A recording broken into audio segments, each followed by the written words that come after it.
Hey, what's up? Y'all know who it is, man. The Dolphins D, we already in here. Ready to turn up this year. We gon' get it. To Hard Rock Stadium. We gon' defend. We gon' defend. Homie, this side. And we gon' defend. Let me hear you say, his squad. We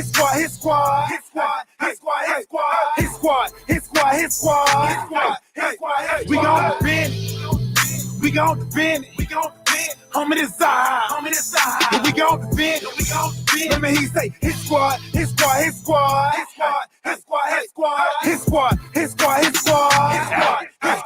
got the whole squad with me now. Train to go. Come play games if you want to. Try to crash eyes, you done took the wrong route. We gon' crash in you like a stunt dude. Check y'all like 1, 2. Tap your head like your uncle. You wanna ride, stay buckle. It get loud down here, get wild down here. Time to feel the jungle. Never disrespect the squad that's defended by a line and some beasts on the feast on opposition. Another line in the back, singing to the ER just in case you got through the first line with tripping. But if for some reason it get crazy, I got watchers on the corner for my safety. Everybody here well coached. Change the weather under pressure, stay cool like an AC. Woo! But we still made heat. Woo! Was you trying to play me? We be 3+ AD, but I'm a fool so low. Can't never do great beat. Be great, only way to do great things. Hit hard, only way to make a statement. Come up in our territory, make a payment. Or be in debt with your neck. We gon' defend. We gon' defend. Homie, this side. And we gon' defend. Let me hear you say, his squad. We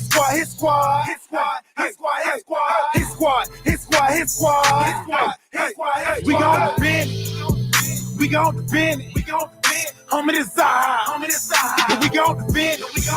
Let me hear you say, his squad.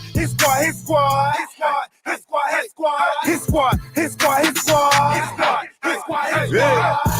I hit them boys. We throw them toys. That's saying that QB. We them boys. We the realest.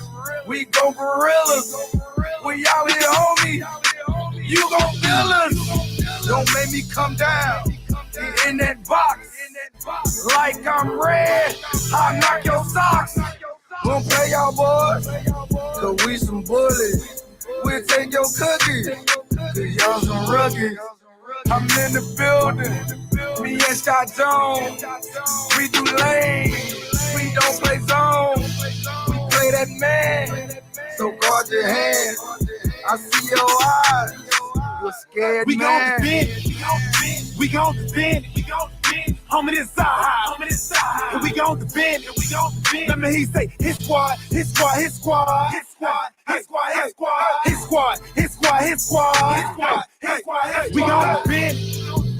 gon' defend. Homie, this side. And we gon' defend. Let me hear you say, his squad.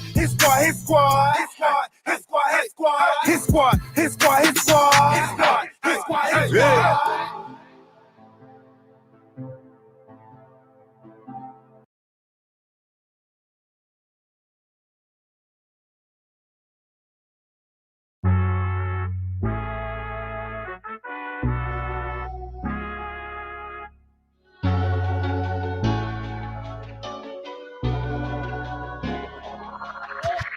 I know the whole city riding. A little early, it's a bit surprising. Business moves, now we enterprising. Switch it up, now we improvising. Go to get in the winter collar. Whole squad been trained to go. Biz for life, we throw the foe. Singing this just to welcome bro. To a time.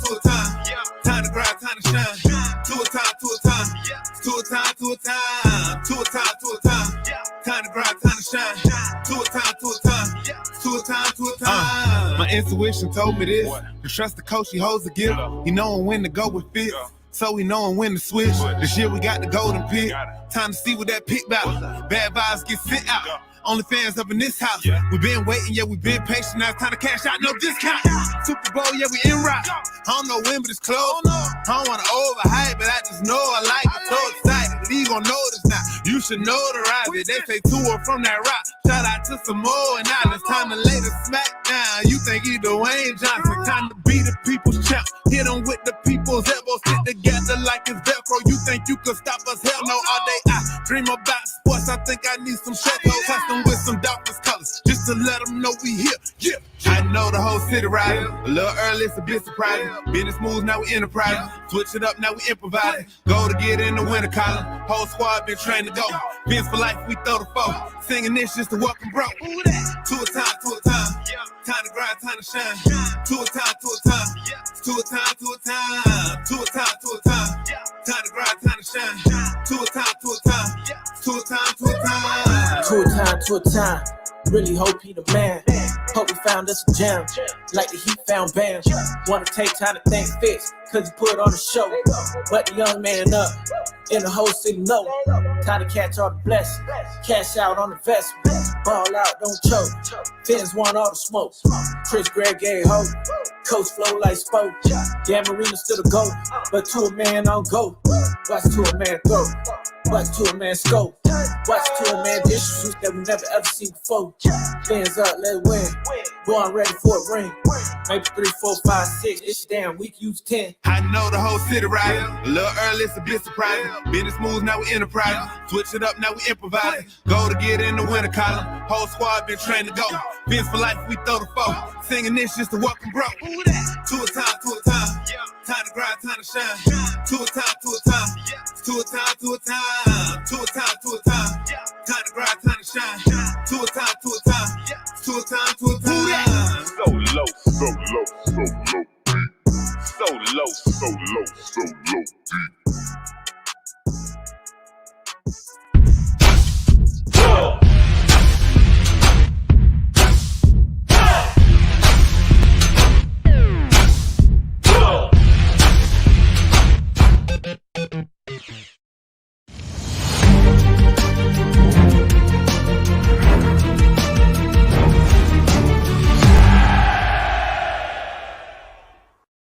Hey guys, I'm Danny Johnson, CEO at TPP, The Positive Porpoise.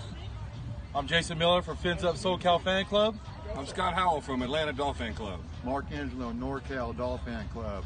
And you're listening to Clock Blockers, Miami fans' #1 morning show.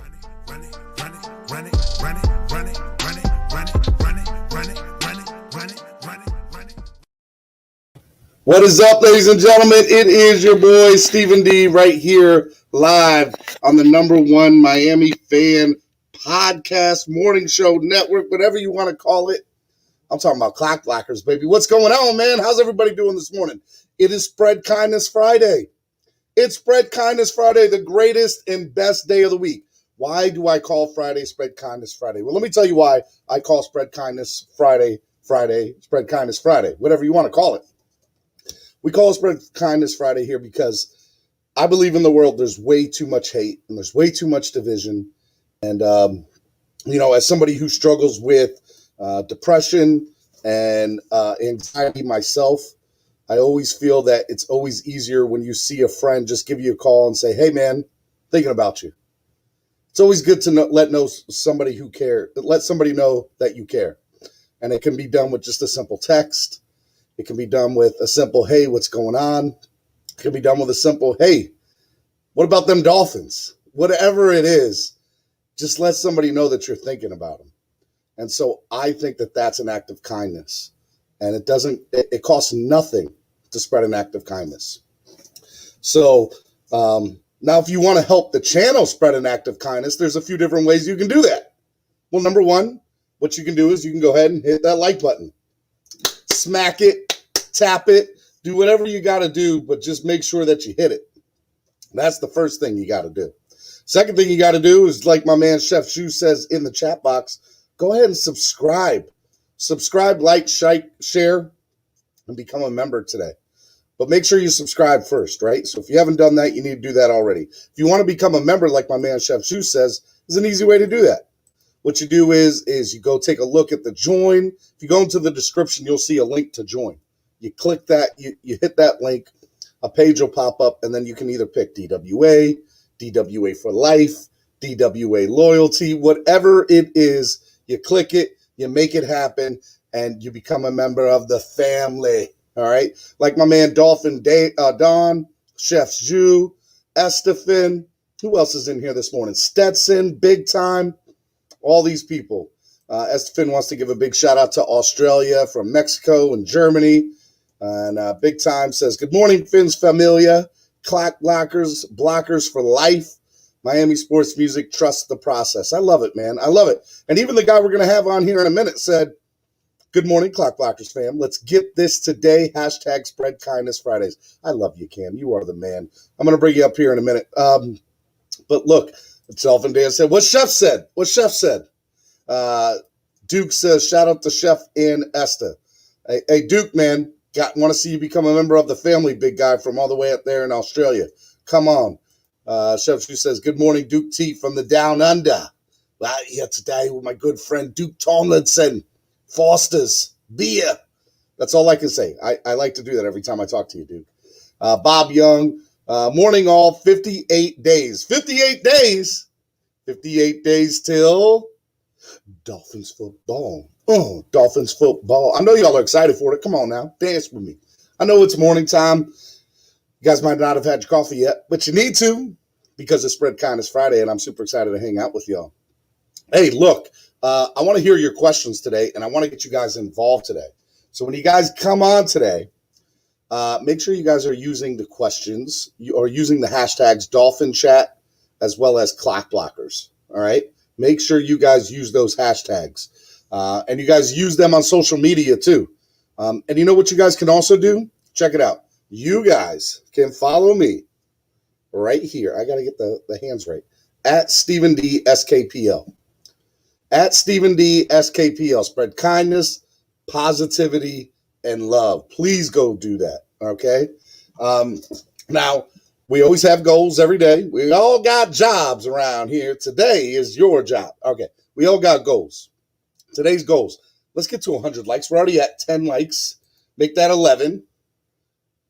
Get 11. Let's get to 100 likes today. And 25 single donations. It's Spread Kindness Friday. When you donate to the channel, you're helping the channel grow with equipment, all of this stuff. We are trying to grow. We're trying to create bigger and better things. Part of those things is new podcast, right? And being able to help them out with editing and all that type of stuff. So part of that is this new show that'll be dropping next week.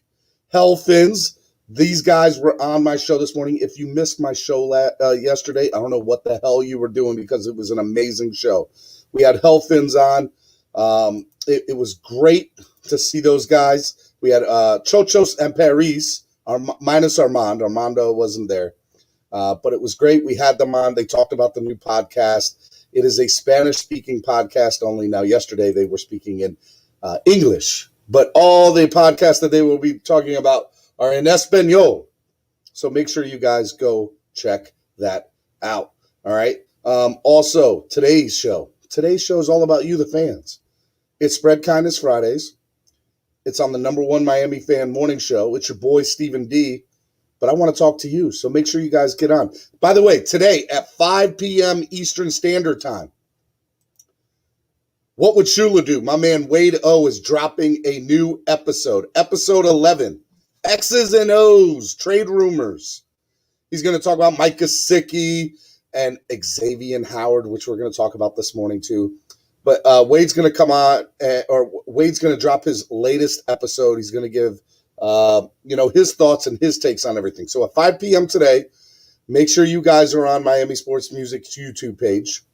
And you guys can listen to Wade, his thoughts. Wade is one of the most insightful people that I know. I know you're going to love it. So make sure you are there at 5 p.m. today and you're hitting that like button and you're sharing it and you're supporting it, because that's what we do here at Miami Sports Music, especially on Spread Kindness Friday. Duke Thomas says, kindness, positivity, and love for the planet. Amen, brother. I like it. All right. Without further ado, let's bring on the man of the hour.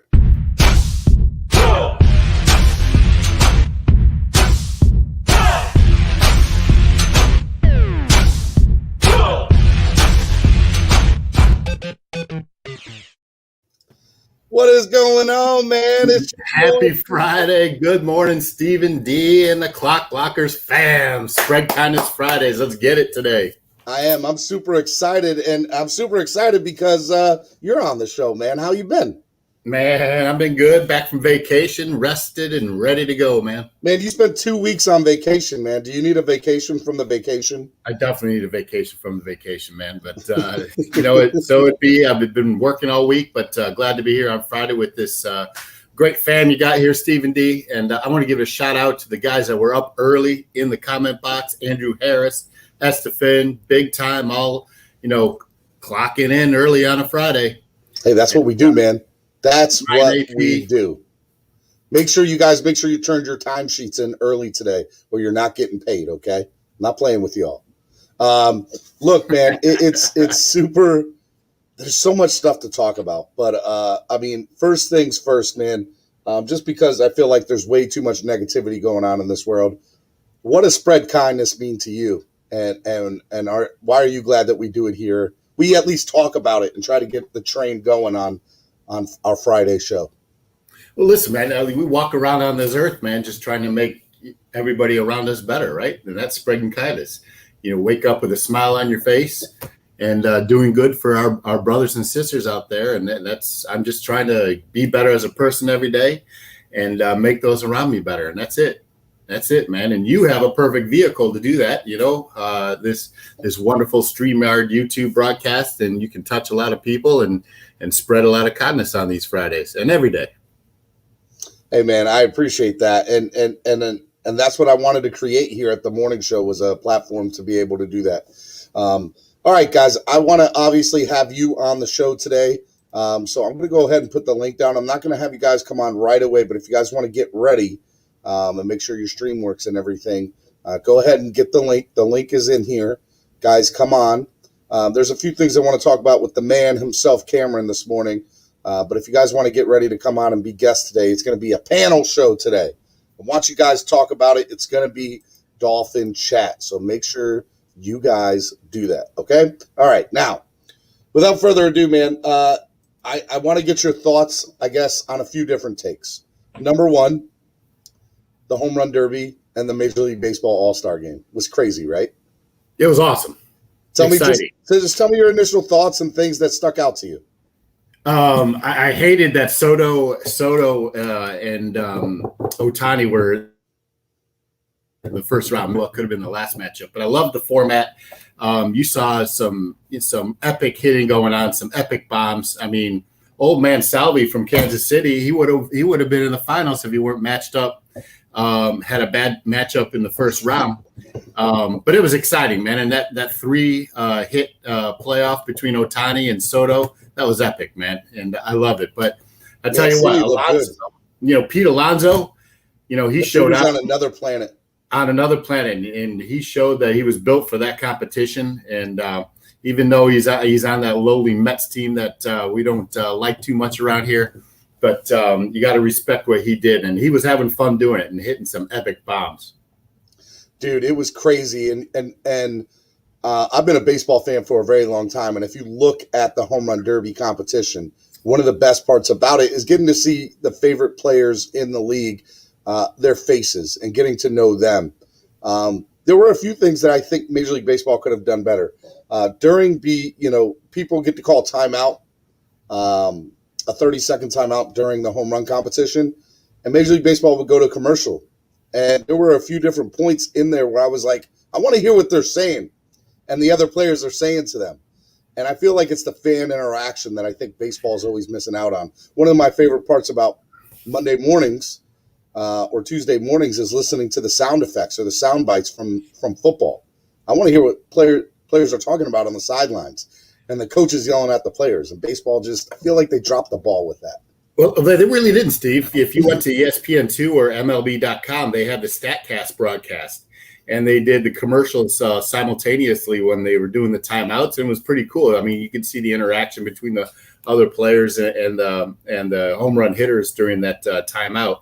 But you just needed to know to go to just regular old ESPN. Well, and the one thing I also missed was back. I missed Chris Berman, too. I missed him 20 years ago, but, Chris Berman today, he stumbles over those words. He's just not he's not the way he was anymore. He's not good for the broadcast, man. But I will tell you, it was exciting to see Ohtani because whether you're a baseball fan like I am and you are, or just a casual sports fan, what he's doing in the game of baseball this year hasn't been done in over 100 years. And even Babe Ruth wasn't doing what he's doing. Babe Ruth started as a pitcher first for the Boston Red Sox and then transitioned to a full-time hitter with the Yankees. This guy, Shohei Ohtani is throwing 100-mile-per-hour, heaters and hitting 490, foot bombs, which nobody's ever done in the history of baseball. It's pretty cool to see. No, it is. Shohei Ohtani, it's funny, Major League Baseball or somebody posted that all the players' jerseys from Major League Baseball went online for auction to raise money. And I think it was like 3,000 or 4,000 was the highest, right? Something like that. It was something small. And I say small, it would be big for me. But Shohei Ohtani's jersey is on the bid as of last night, and I don't know what it is this morning, for $111,000. That's crazy. It's not, man. And like if you had the cheddar, man, I would buy that in a second. Because when he retires, goes to the Hall of Fame, that jersey. You think it's going to be worth something? Woo, are you kidding me? Like it'll push $1 million 30, 40 years from now. So I'm a big sports card collector, and the Holy Grails, there's two Holy Grails, right? 50, is it 51? 1951 Roger Maris, right? Or 52 Roger Maris. Yeah. And the second one is the 2011 Topps rookie card for Mike Trout. Those are the two Holy Grails, right? Is Shohei Ohtani's rookie card slowly could that become one of the Holy Grails, and become three? Well, it's generational, right? Like for my generation, I'm 20 years older than you. You're so old, man. You're so old, bro. The Holy Grail, for sports card collectors is Honus Wagner and the Ty Cobb card. And then, I wouldn't even think about Mike Trout as being a Holy Grail card right now. But to answer your question, absolutely. Shohei Ohtani, that card is going to be coveted, 40, 50, 100 years from now. What is it about sport cards that just are like so much? Like LeBron James' rookie card is so big. Michael Jordan's rookie card is. But football cards, for some reason, don't hold up their end of the bargain. I don't understand why football cards, like even Dan Marino's rookie card, you think would be worth something, and it's not worth much at all. $15, $25. That's such an interesting question that I've never really even thought about. But you're right. Like baseball cards are just the thing. I think maybe because baseball cards have been around for hundreds of years. Since the inception of baseball, baseball cards were made on cigarette packs, and I don't think football is done, football marketing hasn't done football card trading any justice. Everything revolves around baseball, and then, a vast second is basketball. Basketball cards are worth money too. Don't get it twisted. Like they're for sure. Like Zion Williams rookie card and Kobe Bryant's. Why am I struggling? Ja Morant, all these new young players over the last 5 years, like their rookie cards are worth money. It's a card that I have. It's one of the few basketball cards that I have that's worth quite a bit of money, and there's a reason why. It's a Sean Kemp rookie card. Woo! And it's because it didn't go into production as much as the other ones. It was a limited production card for some reason, and I happen to have two of them, and it's worth quite a bit of money, and it's funny. But that's how basketball rolls, man. So I look at, baseball, right? And you look at the baseball. One last thing. King Griffey Jr. is the man, right? We all love King Griffey. And his rookie card, his upper deck, there are like documentaries about it. So there's a rumor, right? Everybody's like, oh, I have a King Griffey Jr. rookie card. It should be worth something. Here's the problem with King Griffey Jr., and here's the problem with any cards you get in the 90s. They were mass-produced. And there is a rumor that Upper Deck literally printed printing presses of King Griffey Jr.'s rookie card. So instead of having however X many rookie cards. Like, there's not a lot of Derek Jeter rookie cards. They're out there. They're in circulation. But I feel like anybody can find a Ken Griffey Jr. Upper Deck rookie card because they just put them on printing presses and printed them out by the sheet. Yeah, diluted the market, and they're not worth, the value isn't there. I agree with you. It makes me so sad because I got some really cool looking Ken Griffey cards, and I wish they were worth something. Hey, I saw a funny meme this morning someone compared Otani's swing to Ken Griffey. Man, you got to get out of here with that stuff. Dude, Ken Griffey had the kid swing since Ted Williams. Come on. I mean, the kid had a swing now. The kid had a ridiculous swing. And it was cool because on the Home Run Derby night, they were interviewing Ken Griffey while it was going on. It was really, really cool. Raging Dolphins Maniac says, card value has to do with how many are in good shape versus how many were issued. Old cards were thrown out and others got beat up. So there are a few. All right, so it's funny you say that. So I agree. He's Mickey right. Mantle's rookie card is the GOAT as far as I'm concerned. My dream is to go to a yard sale and see somebody with all these old baseball cards and it be there. That's what I want to happen. I want to see somebody. I want to find it. I don't want to just buy it. I want to find it. All right.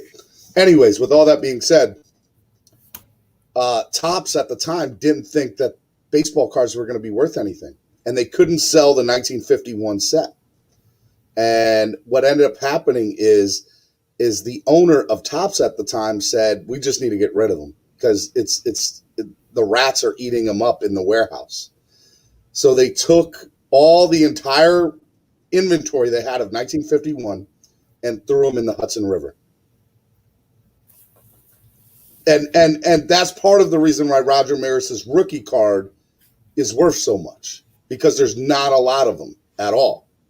But I think that yields to the what's the word I want to use? The excitement, I guess, of that card because of a story like that, right? Crazy story, man, but it's true.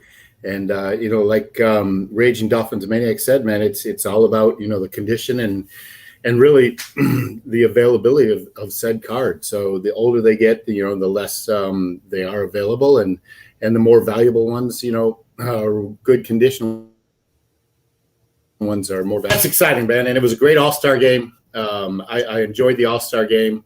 And I'm looking forward to the second half of the season. My Cubbies already made a trade, and I think it's Jock Peterson, baby. Jock Peterson's going down to the ATL. Shipping him off to Atlanta. Going down to the ATL and see what he can do down there. I'm Are you guys having a fire sale? Are you guys waving the white flag already? I think it's coming, and I think Kimbrel, Bryant, Contreras. Rizzo? I don't know about Baez, but Rizzo. As much as Rizzo needs to go, I don't think he'll go. Rizzo's a Miami Dolphins fan, a diehard Miami Dolphins fan. Did you know that? No, every year I walk in his mom's cancer benefit up in Coral Springs. He's from Coral Springs, went to Parkland High School or vice versa. And, his mom still lives up there. And, we're very involved as a family, my family, and my other business in his charity. So, yes. Hey, man, I don't know if you know this or not, but I do a morning show about Miami sports and Miami athletes. Can we try to get Rizzo on the show? Shoo! Let's start at maybe his mom or something, but we'll work on that. Hey, man, all family is welcome on my show. I would love that. Flip side Christians, go ahead. No, I just want to talk about sports here, other than the Dolphins before we get to the Dolphins. But if you guys aren't watching the NBA championships right now, you're sleeping on some good basketball. I have to eat my words, everybody. Have to eat my words. You're sleeping on some good basketball because you know what I love about this? It's not a me show. It's not LeBron, eating up all the attention. Like it's team basketball. Giannis and Middleton. And then for Phoenix, man, what they've got going on is really exciting to see. It's 2 games in 2. I think the game 5 is tomorrow night, and it's going to be exciting to watch. I think it's going to go 7 games. I was very close to being correct on my prediction. So I said Milwaukee would win 1 of 2, and then Game 3 they dominated. And Game 4 they were down big in the fourth, and they came back and just, I don't know what the hell Chris Middleton was doing, but he was dropping buckets on them boys. Well, Middleton's been their best player all year round. I mean, he is their clutch go-to guy when they need buckets. And Paul, man, for Phoenix, he was a turnover machine. And honestly, he showed his age and, in that game. And if it weren't for his key turnovers and a few key missed shots, I don't think. You keep on pausing every 1 minute for 5 seconds, just so you know. Yeah, exactly. You keep on pausing, you keep on freezing every 2 or 3 minutes for 5 seconds. Yeah, no, I don't know if it's my internet or yours, but I can jump off and get back on if you want me to. We'll do that here in a minute. Okay. I want to get to why is Chris Middleton why isn't Giannis taking over? Because Giannis hasn't really stepped up in this NBA Finals for some reason, in my opinion. He hasn't. Well, listen, Giannis had the biggest play of the game. Let's not discount that block he had in clutch time with 1.5 minutes left. That play right there turned the tide of the game, in my opinion. But to answer your question, Chris Middleton, clutch guy for the Milwaukee Bucks. Giannis is gains all the attention. He's the ball handler, but Jrue Holiday and Middleton are better than complementary players. They're all-stars in their own right. Yeah, definitely. I just look, Chris Paul, you thought his career was done. It is not. And he looks really, really good. Would you agree? Up until last game, yeah. I mean, Chris Paul made a lot of turnovers and missed shots and really bad decisions with the ball that in my opinion, cost the Suns the game. Oh, look, man, I definitely want to see I want to see Phoenix pull this out. That's what I want to see. But I just don't know. I mean, look, they had the big lead going into the fourth quarter of Game 4. You have to be able to close out that game. And if you don't close out that game, I think it's a totally different story. But you allowed Minnesota the opportunity to come back into this series. So it's a brand new series. It's Game of 3. Absolutely. But you know what? Each team protected home court. So Game 5 here is pivotal. And it's the winner of Game 5 wins it, in my opinion. That's just you just took the words right out of my mouth. I agree. Winner of Game 5 wins the NBA Finals, even if it goes 7. Okay, enough of NBA talk. I wanted to talk to you that Major League Baseball. I want to go back to baseball real quick because Commissioner Rob Manfred during All-Star Weekend had a press conference. And in his press conference, he talked about some potential rule changes that could come maybe at the end of this year, but definitely beginning next year. And there were 4 things that stood out. You ready? Right. Banning or limiting defensive shifts, elimination of 7-inning doubleheaders, elimination of starting extra innings with the man on second base, and possibly extending the designated hitter to the National League. What are your thoughts on those? I love all of them, by the way.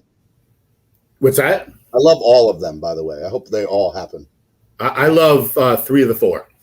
Okay, tell me, what's up? All right, number 1, the DH has to be instilled into the National League. And I'm an old school guy, and I originally was against the DH from the National League. But you know what? You see players getting hurt. You just see situations where I think it was the Nats, had 2 men on base and a chance to win the game with 2 outs, and the only player that they could send up there was a pitcher to hit. To me, that's just bad baseball, and DH has to be instilled. Plus, it makes it more exciting for the fans if there's 9 hitters, professional hitters, at the plate in their lineup. and that's what Manfred wants. He wants a more exciting brand of baseball. So bring on the DH. Banning the 7-inning doubleheaders is a no-brainer. That's just it's slow pitch softball. Not only that, when somebody's pitching a no-hitter, it doesn't count in a 7-inning game. And that's like Lucas Giolito got screwed this year because of it. Number 2, or was it Rodon? Sorry, it was Carlos Rodon. Secondly, the runner on second thing is got to go. I don't like that. Starting off an extra inning, and I'm like I said, an old schooler. If a game is meant to go 21 innings, man, I'm all for it. What was the other one that I'm not in agreement with? Banning or limiting defensive shifts and elimination of runners on second base. Did you just announced that one, right? Yeah, no. The defensive shift. So as much as I don't like the defensive shift, it's a strategy in the game that managers utilize to win the game. And banning that. Just lay down the bunt. That's all you got to do. Lay down the bunt and you win the shifts. Exactly. That's it. Learn to hit down the right field line or left field line, opposite the shift. But you're limiting the manager's ability to manage the game, and I don't like that. Yeah, my biggest pet peeve as a baseball fan, and this is the last thing we'll talk about baseball, is please lay down a bunt. Learn to lay down a bunt, and you end the defensive shifts. That's all I'll say. I agree, man. I agree. Were you able to watch any of the UFC fight?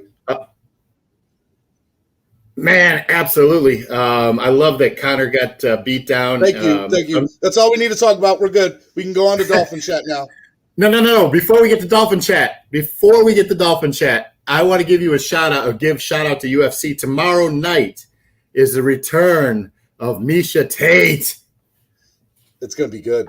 And it's free on ESPN. And all night, it starts at 7 o'clock. But also the main event is someone out of, I can't say the former champion's name, but he's a Russian fighter in the middleweight class. He's undefeated, and he's the next superstar in the UFC. Check him out. He's the main event tomorrow night.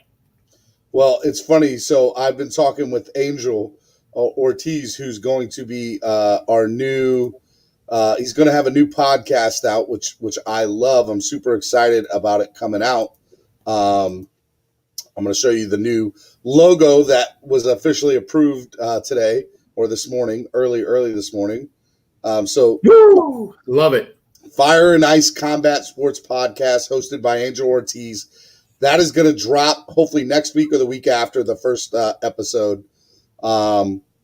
But yeah, so I'm actually going over to his house this weekend in Northern Virginia, and he's reffing some fights for MMA over in whatever the local, MMA stuff is there in Northern Virginia. So I'm going to say cage side this weekend. So I won't be watching the UFC because I'll actually be at some real fights, which I'm super excited about, man. That's going to be fun. That's super cool. Take some video if you can and post it to the show next week. That'd be awesome to see. Yeah, man, I'm so excited about it. All right, man. I know the people are not here to listen to us talk about all of this. Oh, you know what? There is one more thing I want to talk about. Olympics. Are you excited for the Olympics? I am, man. I'm excited, because my daughter's a swimmer. I went to college as a swimmer and swimming. I'm looking forward to the swimming championships. USA's got a stacked swimming team. I'm looking forward to the U.S. women's gymnastics. What's going on there is pretty amazing. I'm looking forward to track and field because always, the U.S.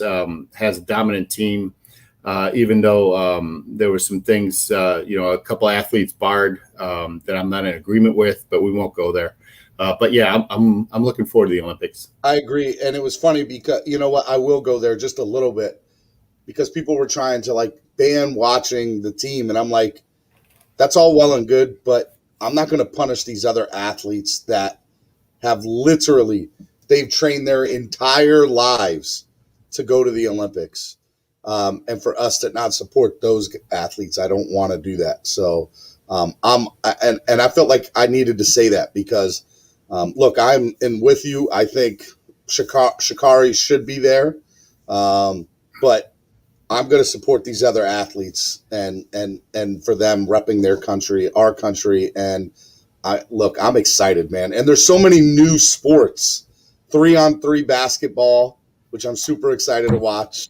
I don't care what you do, man. We're going to start covering the big three here on Miami Sports Music. Don't even think that's not going to happen. And then there's a sport. I don't know what it's called, but there's like a trampoline. It's not a sport. There's like a trampoline or something in the middle, a mini one, and there's 4 players on each side, and they take a ball and they got to like bounce it. I don't know if it's called handball or whatever, but it's crazy. I watched it on ESPN the other night. I watched my 10th birthday party, for God's sake.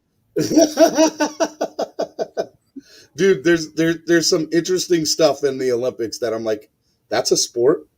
What? You know, who thought skateboarding and stuff would have been a sport, right? You know, and then the baseball team looks really good. And the Israeli baseball team looks really good. Man, you just took the words right out of my mouth, man. I've been watching that Israeli baseball team for a couple of years because I have a friend who follows it religiously, and he's a Marlins fan as well. And that Israeli baseball team might win this whole thing. Bob Young says spike ball. That's what it's called, spike ball. Go check it out. Don't knock it till you look at it, dude, Cam, okay? Don't knock it till you look at it. Flipside Fishing says, I'm looking forward for surfing being in the Olympics for the first time ever. It's been a long time coming. I love track too. I ran the 100, 200, and 4x100 in college. That's what's up, Flipside. That's awesome. I like it. Right on. All right, man. Ryan AP says, first time ever skateboarding is in the Olympics. Pump for that. That should have been in the Olympics, though. If snowboarding was there, skateboarding should have always been there. I agree with that. I agree. You know? All right, man. Well, without further ado, let's go to the part where everybody's here for. Everybody's here to talk some Dolphins football. So let's get ready and talk some Dolphins football. Let's do it.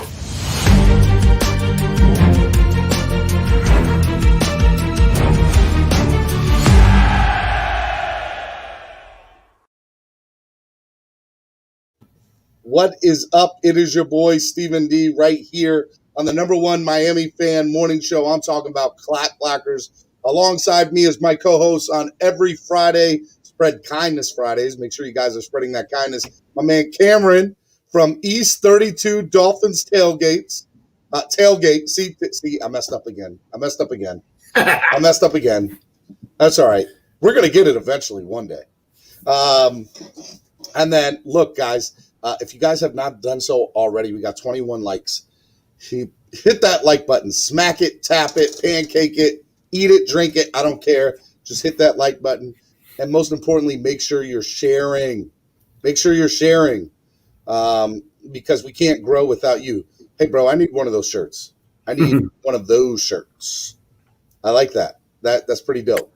I might know a guy, so maybe you can help me out with that guy. Hey, we were in a production meeting yesterday over at the Dirty Lab, and we got some cool stuff coming up for this upcoming season at East 32 and Miami Sports Music. And I can't tell you what the plans are right now, but it's going to be pretty cool, man. We're going to have some Does cool some of gear. that Is that some of that include maybe the Dolphins Tailgate having a pregame show streamed live? It very well might. We haven't dropped that bomb yet, have we? I've been teasing it. We're not going to say nothing else, but I have been teasing it. It is in the works, man. It's going to be an exciting year at East 32 Dolphins Tailgate this year. I am too. I'm super excited about it. All right, so I want people to come on. I want to hear your thoughts on just everything that's going on. So look, if you guys are interested, ladies, guys, whoever, if you're interested in talking some Dolphins chat, this is it. This is your time. Come on, let's talk some Dolphin chat. Get a few people up here. Get Cameron to restart his computer so he's not pausing every five. I'm just that. I love it. I was just messing. That was just me, guys. That was not your computer. Hey, I'm going to jump off and do that right now. How's that? You go do that and come right back on. You got it. All right. Yeah, guys, we got a lot of stuff going on, so make sure you guys come on, support the show. Let's have a good time. Let's talk some Miami Dolphins football. I want to hear your thoughts. Look, the number one thing I think people want to talk about is how we'll just start with it, right? How imminent is Xavier Howard getting traded? And you guys know my stance on this. I've said it for a long time. And I want to say that it hasn't changed just because there's more talk about it, right?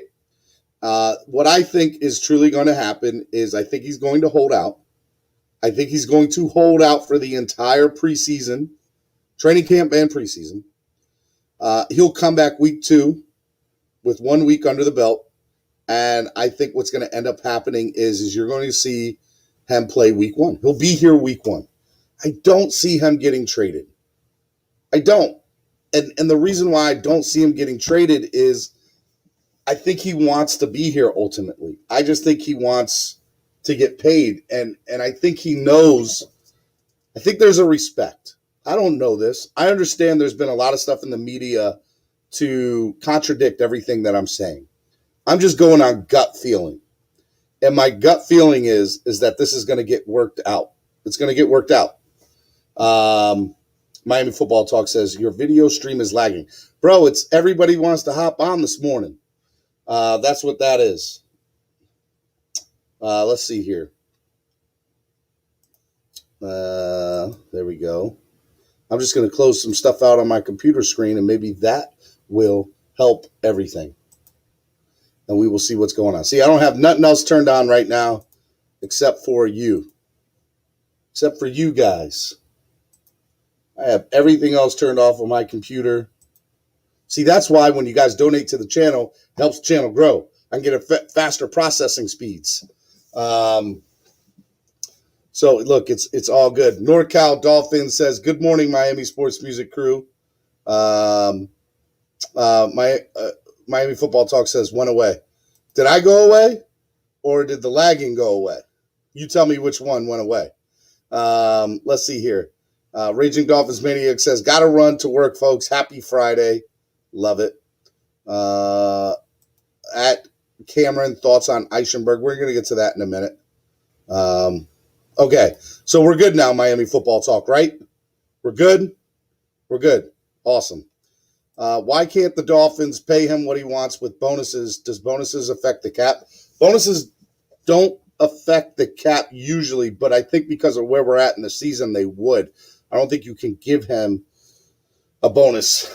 I think you in the extension end, you have to set it up as part of the yearly contract. I could be wrong about that, but I'm pretty sure that's why. I think for him, it's not about the money. It's about what it looks like on paper, right? So here's the type of thing. So what I have learned in doing this is people like different things, right? People like titles. People like, I want to have that, what's the word I'm looking for? They want to be the boss. So sometimes titles to them means more to them than making more money. But for some people, it's I need to make more money. And I don't mean that it's not about the money. I just think what the money represents is what it's about. He wants to be representative. I'm the best. I'm the best there is in the NFL. And that's what X-Man wants. He just wants to be respected as that. And the money shows him that. The money says that. It says that in the culture of sports. When you're paid X dollar amount, you are considered the GOAT at that position. And so he wants to get paid as if he is the greatest at his position ever. And what he's done so far, I think, obviously, everybody's like, has he gone about this the right way? Has he gone about this the wrong way? Cameron, you're back. What's up, brother? What's going on? Is that a little better? That's a little bit better, but we'll find out in 5. I'm just messing. That's me. This has nothing to do with the convo. Okay, I'll tell you that offline, Miami Football Talk. All right, so look, where we're at, Cameron, is what Xavier in this whole situation is, because there's been a lot more talk brewing in the last few days. You tell me, what are your thoughts on X right now, the current situation as is? Hey, I was reading something I can't remember, and I usually try to do a good job of pointing out the author of these stories, and I can't remember who it was. It wasn't on Pro Football Talk, but it was another site, and I'll let you know here in a minute. But they were breaking down Xavier's contract, and the one he signed before last season as an extension, and there was a lot of guaranteed money up front included in that contract. And I guess,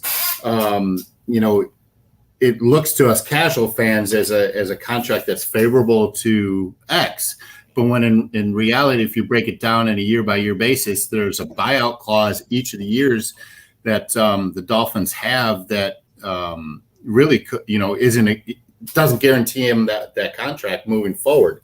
So I kind of understand now, like, if you look at it from that perspective, that X just wants his, guaranteed money. I understand that nothing in the league is guaranteed, but I can kind of see why he would want to renegotiate that contract, especially after the season he had. Now, in my opinion, I don't think the Dolphins, raise a finger. He plays, either he plays or he doesn't. If he demands a trade, if he holds out, then they trade him and get whatever they can for him. I think they've drafted some guys. They have people in a cornerback room in the defensive backfield room that at least can step up and play well. And Nick Needham and Igby and some others, but I'm not paying X what, especially more than Byron Jones. If he wants to be paid more than Byron Jones, pay him the same contract as Byron Jones, pay him the same money. I'm fine with that. But, he can't be, somebody who's going to cripple the franchise long-term for a player that's coming off 2 knee surgeries in his 6th or 7th year now. And really is going to be so difficult to duplicate the season he had last year. Dude, this is what I say to everything. I think that I've said this, and I know I'm repeating myself, and Duke brings it. X Talk's getting boring, to be honest. I get it. You got to realize, but it's July 16th. People are still, which is part of why I think you're starting to see that on social media. There's nothing to talk about right now. So the best thing to talk about or create a big buzz or stir about is X. But the reality is there is a lot more smoke from media in South Florida about X at this point now. Now, I said this before, and I'll say it again. I don't think it's coming from the facilities and Miami Gardens. I don't think it's coming from the team. And I'll be honest, I don't even think it's coming from X's camp. I think that reporters and people are just trying to create buzz because they're trying to create something to talk about, to keep something on until training camp starts. But I promise you on everything, there's no way X reports to training camp this year and he doesn't play in the preseason, but he will be dressing week 1. Now, whether that's for us or for somebody else, that's up to B, but I believe it'll be for us. And I would agree with you. I could see the Dolphins playing chicken with him on the contract then, saying, hey, you do what you want. You tell us what you want to do. And play chicken with him. And the Dolphins will win that game 10 out of 10 times. I don't disagree with that. But let's get something straight. I don't think that's going to be the case. And here's why. I think that they like X just as much as X wants to stay in Miami. I think this is, I just want to be paid at the best at my position because I believe that I am the best at my position. I think there's a respect level from the Dolphins on that. I think they don't agree with it. They're mad that it's happening, but they're not mad at the player. Like, it's like, oh my God, I get what you're saying, dude, but come on, just work with us a little bit. Help us out. And X is going to do what's best for the player. And there's nothing wrong with either side feeling the way that they feel right now. But I'll say this. If X does get traded, you would have traded the top 2 players at their respective positions in the NFL. Minka Fitzpatrick, arguably best position in the NFL at safety. Xavier Howard, best at his position at corner, arguably. So what does that say about the Dolphins that they got rid of two of the best players in the league at their positions 2 years in a row. It tells me that the generals run the show and the Army doesn't, and that's the way it should be. I don't care. I don't care about X or Fitzpatrick, and if he didn't want to be here, be gone. Bye, boy. You think that's going to be the case? You don't think that's going to be looked at as our players are going to see that and be like, well, I know they're not going to pay me in Miami. I know they're not going to treat me. They're not going to respect me in Miami. But that's not true. They gave extensions, to multiple players this past offseason, and Baker is one.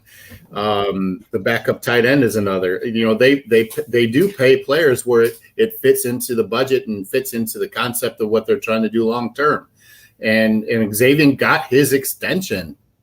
All right, let's not forget that the Dolphins, paid the man. And I'm just playing devil's advocate here because this is all I'm seeing on Twitter, right? I'm just seeing that. What does it say about our franchise that we traded two of the best players in the league at their positions? And that's not how you build dynasties. That's not how you build championships. And I'm thinking to myself, I'm like, but they've gotten better every time they've done that. They have gotten better as a team. It's not like they went down in losses because of it with Minka, right? Absolutely not, man. Did we miss Minka? No. Did we get better this? In my opinion, did we get, like Bobby McCain did an admirable job. Eric Rowe did an admirable job doing the things that Minka brought to the table for this team. And the Dolphins drafted Javon Holland to be that Minka type player. And he's showing, through his college career and prior that he can be that player. It's up to the coaches to coach him up. But then that's the name of the NFL. With the current, collective bargaining agreement, you can't pay you have a salary cap. And there's only so much that fits in that cap. You got to pay all these players, man. I understand, but why can't other fans see that? Why are other fans why is it that some of the fan base sees this as a negative thing, that if that happens, it doesn't say much about the front office? It's just perception, right? The fans fall in love with players, and I get it. We're fans, right? We love players. We love our team so much. It hurts to see a player moved, on from, or a player move from your team. Listen, my daughter's going to cry for a week if Jakeem Grant is cut from this team. She loves that guy, but but it's the business of football. It's the business of sports. It's the business of life, right? If you don't perform, if you don't perform, you're gone. If you're too expensive, there's always somebody behind you that can perform at the same level for much cheaper, and that's the name of the game. And on one hand, I don't. I understand it. It's a business. I also see from a player's perspective, they have one, maybe two contracts to grab that bag. And you got to go out there and fight for whatever you can get. And I understand that. I will tell you, at the time Xavier signed that contract, it was the fifth most guaranteed money, but for any cornerback in the league. And, just 52% of that contract is paid through the first 3 years. So I understand, at the end of this season, they can cut him with limited salary cap implications. And I get where Xavier's coming from. He's just trying to protect himself and the family. He is shown to be a good teammate. He's played every day. And what I don't want to hear, and I know this is easy to say, and this might piss off a lot of fans, but I don't want to hear it. Oh, the millionaires not getting more millions, guys. I don't want to hear that card here. Dude, if you're not out there trying to make the most money you can make, then you're not living right, man. That's period. I agree. I totally agree. Joseph Bryan says Byron Jones should be making more than X. Shouldn't. No, sir. He isn't a better player. Disagree. X is the best at his position. X is the best in the NFL at his position. I'll take the argument for my man that plays for the Rams. Can't think of his name off the top of my head right now. I'm having a brain fart. Ramsey. Mike Sensabaugh said, I wish I had a job that I could tell the owners that I am not going to work. I had some advice from a former manager. I was complaining about something. He told me. He's spot on, man. I mean, if I were to tell my boss that, listen, man, I don't think I'm getting paid enough, and I'm not going to work until you pay me enough, man, I get that pink slip right away. Hey, man.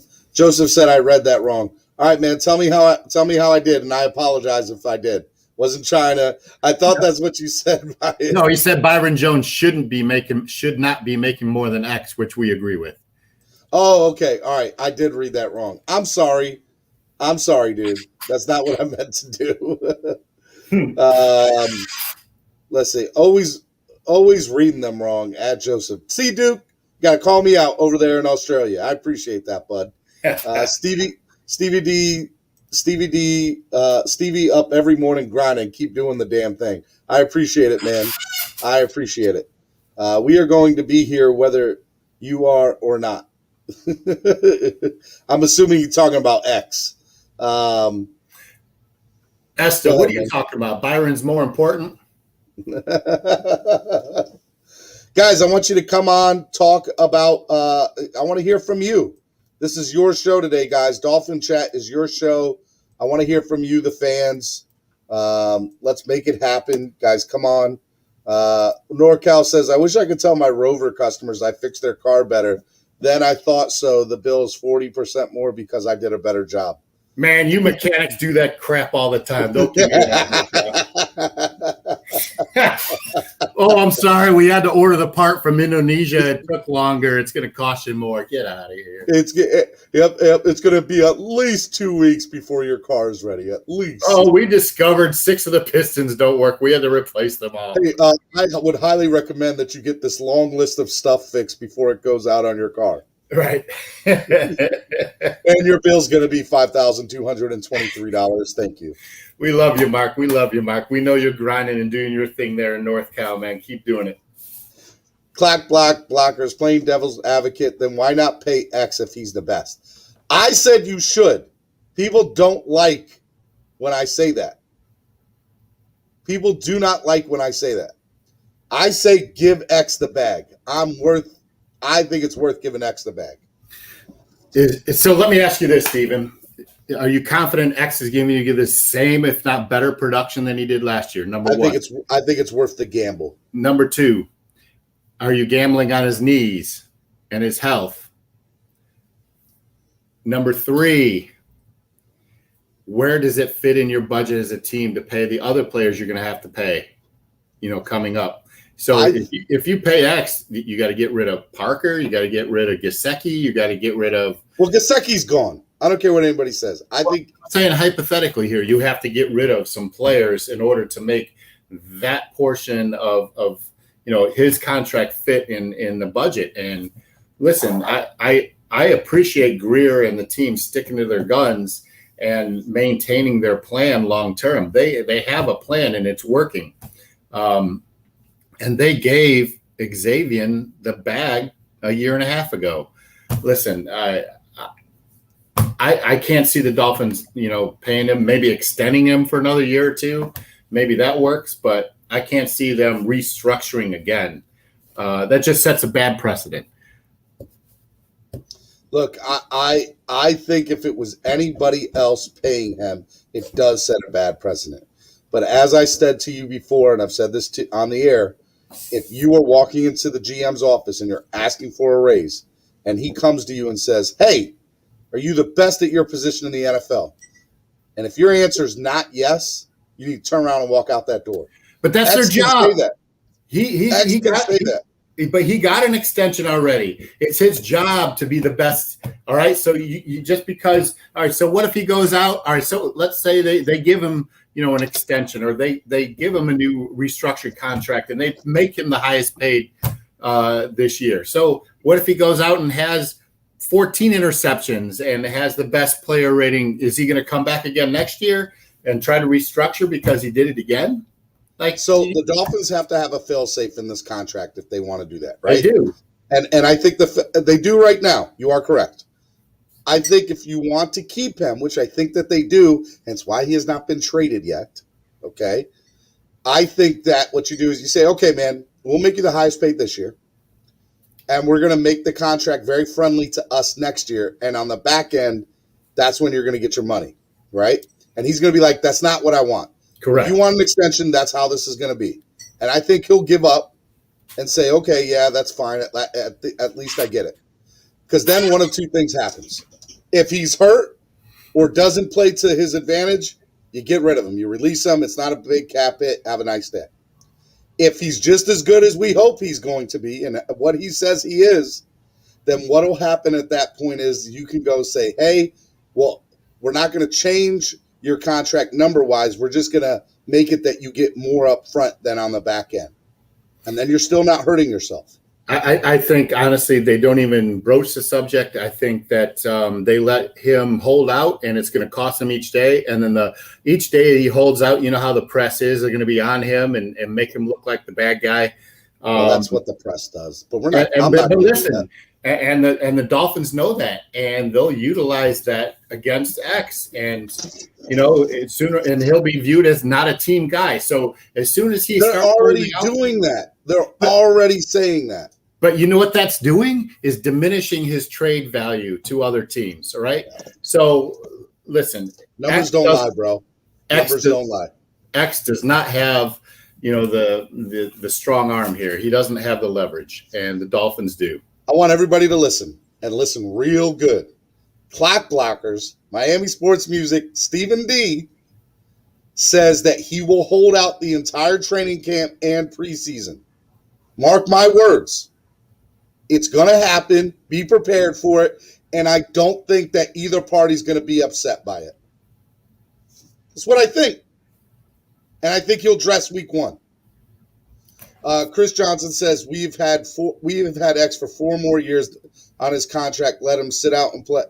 We have X for 4 more years on his contract. Let him sit out and not play, and don't trade him. That's it. That is an option.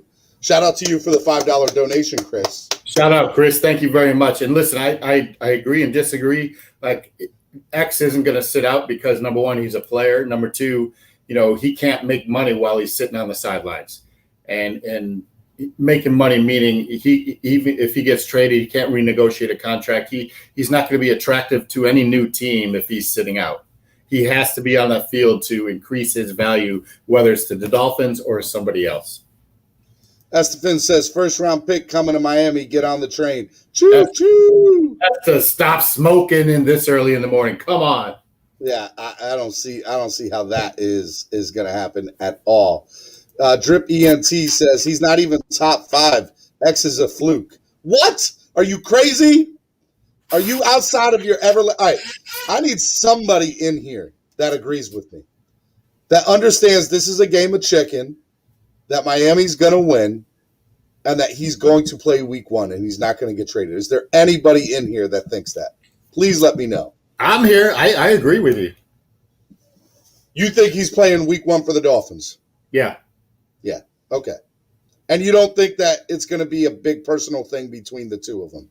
Not at all, man. It's business. That's what I'm saying. I think in the past you have seen there are plenty of situations where you can go point and say, hey, players got all up in their feelings, or the team got all up in their feelings. I do not think that's happening with this situation.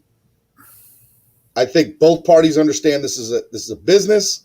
They understand what X is trying to do as a player. X understands as a team this is what they're doing. You don't hear them in the trash.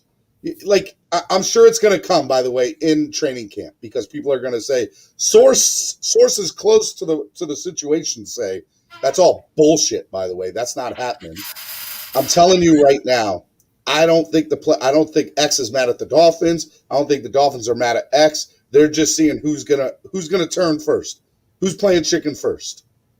Estefan says first rounder coming for times bet. Steven loser shaves eyebrows. I don't bet, Estefan. I've told you this. I don't bet. Hey, Esther, he just took the bet. I'll do it. I did not take the bet at all. I do not bet.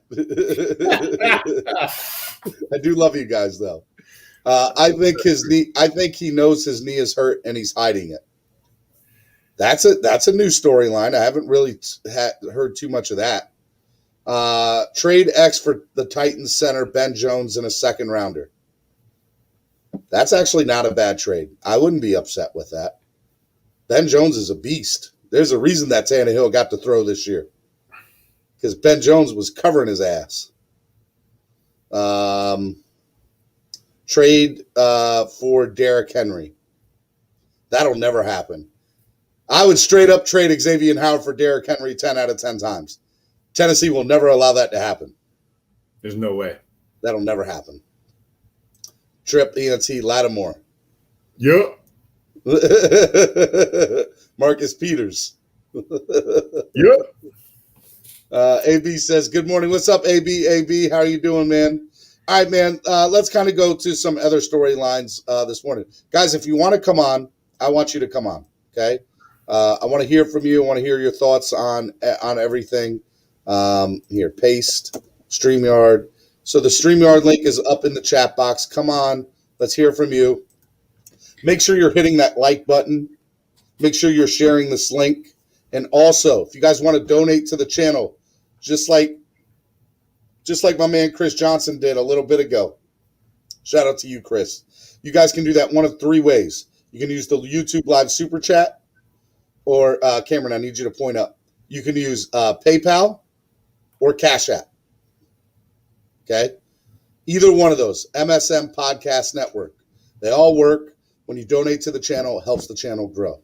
I appreciate your donations. Hey, Duke had a question.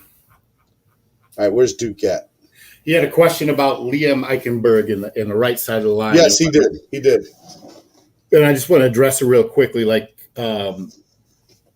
think the offensive line depth is at a better point than it was last year. I think Liam was drafted, to protect the right side. He'll be in a competition with a couple other guys, Fluker being one of them, Davis being the other. But I think Liam does start from week one on the right side. And go look up that guy's stats. Like, he played against some heavy hitter edge rushers against Notre Dame. Notre Dame and Illinois. And listen, the guy can protect. I'm at Michigan. Dude, I'm telling you right now, when we drafted Liam Eichenberg, number one, I just want everybody to know, if they go back to the draft video for us, I called it. I said Dolphins were going to draft him and he was going to start week one. Just want everybody to know that. I said that. You heard it here first. And Eichenberg's the shit, man. He is going to start for the next 10 years on this offensive line, and you're never going to hear a word about him. And what it does, it allows Hunt to be kicked inside to right guard. And my God, Hunt had a great season last year as a rookie. As long as they continue to develop. And now you see it, right? Outside of center, you've got your left guard and your left tackle and Tucker and Kinley. You've got Hunt on the right guard and now Liam on the right guard, right tackle. If you solidify the center position, this line now could be a strength instead of a liability.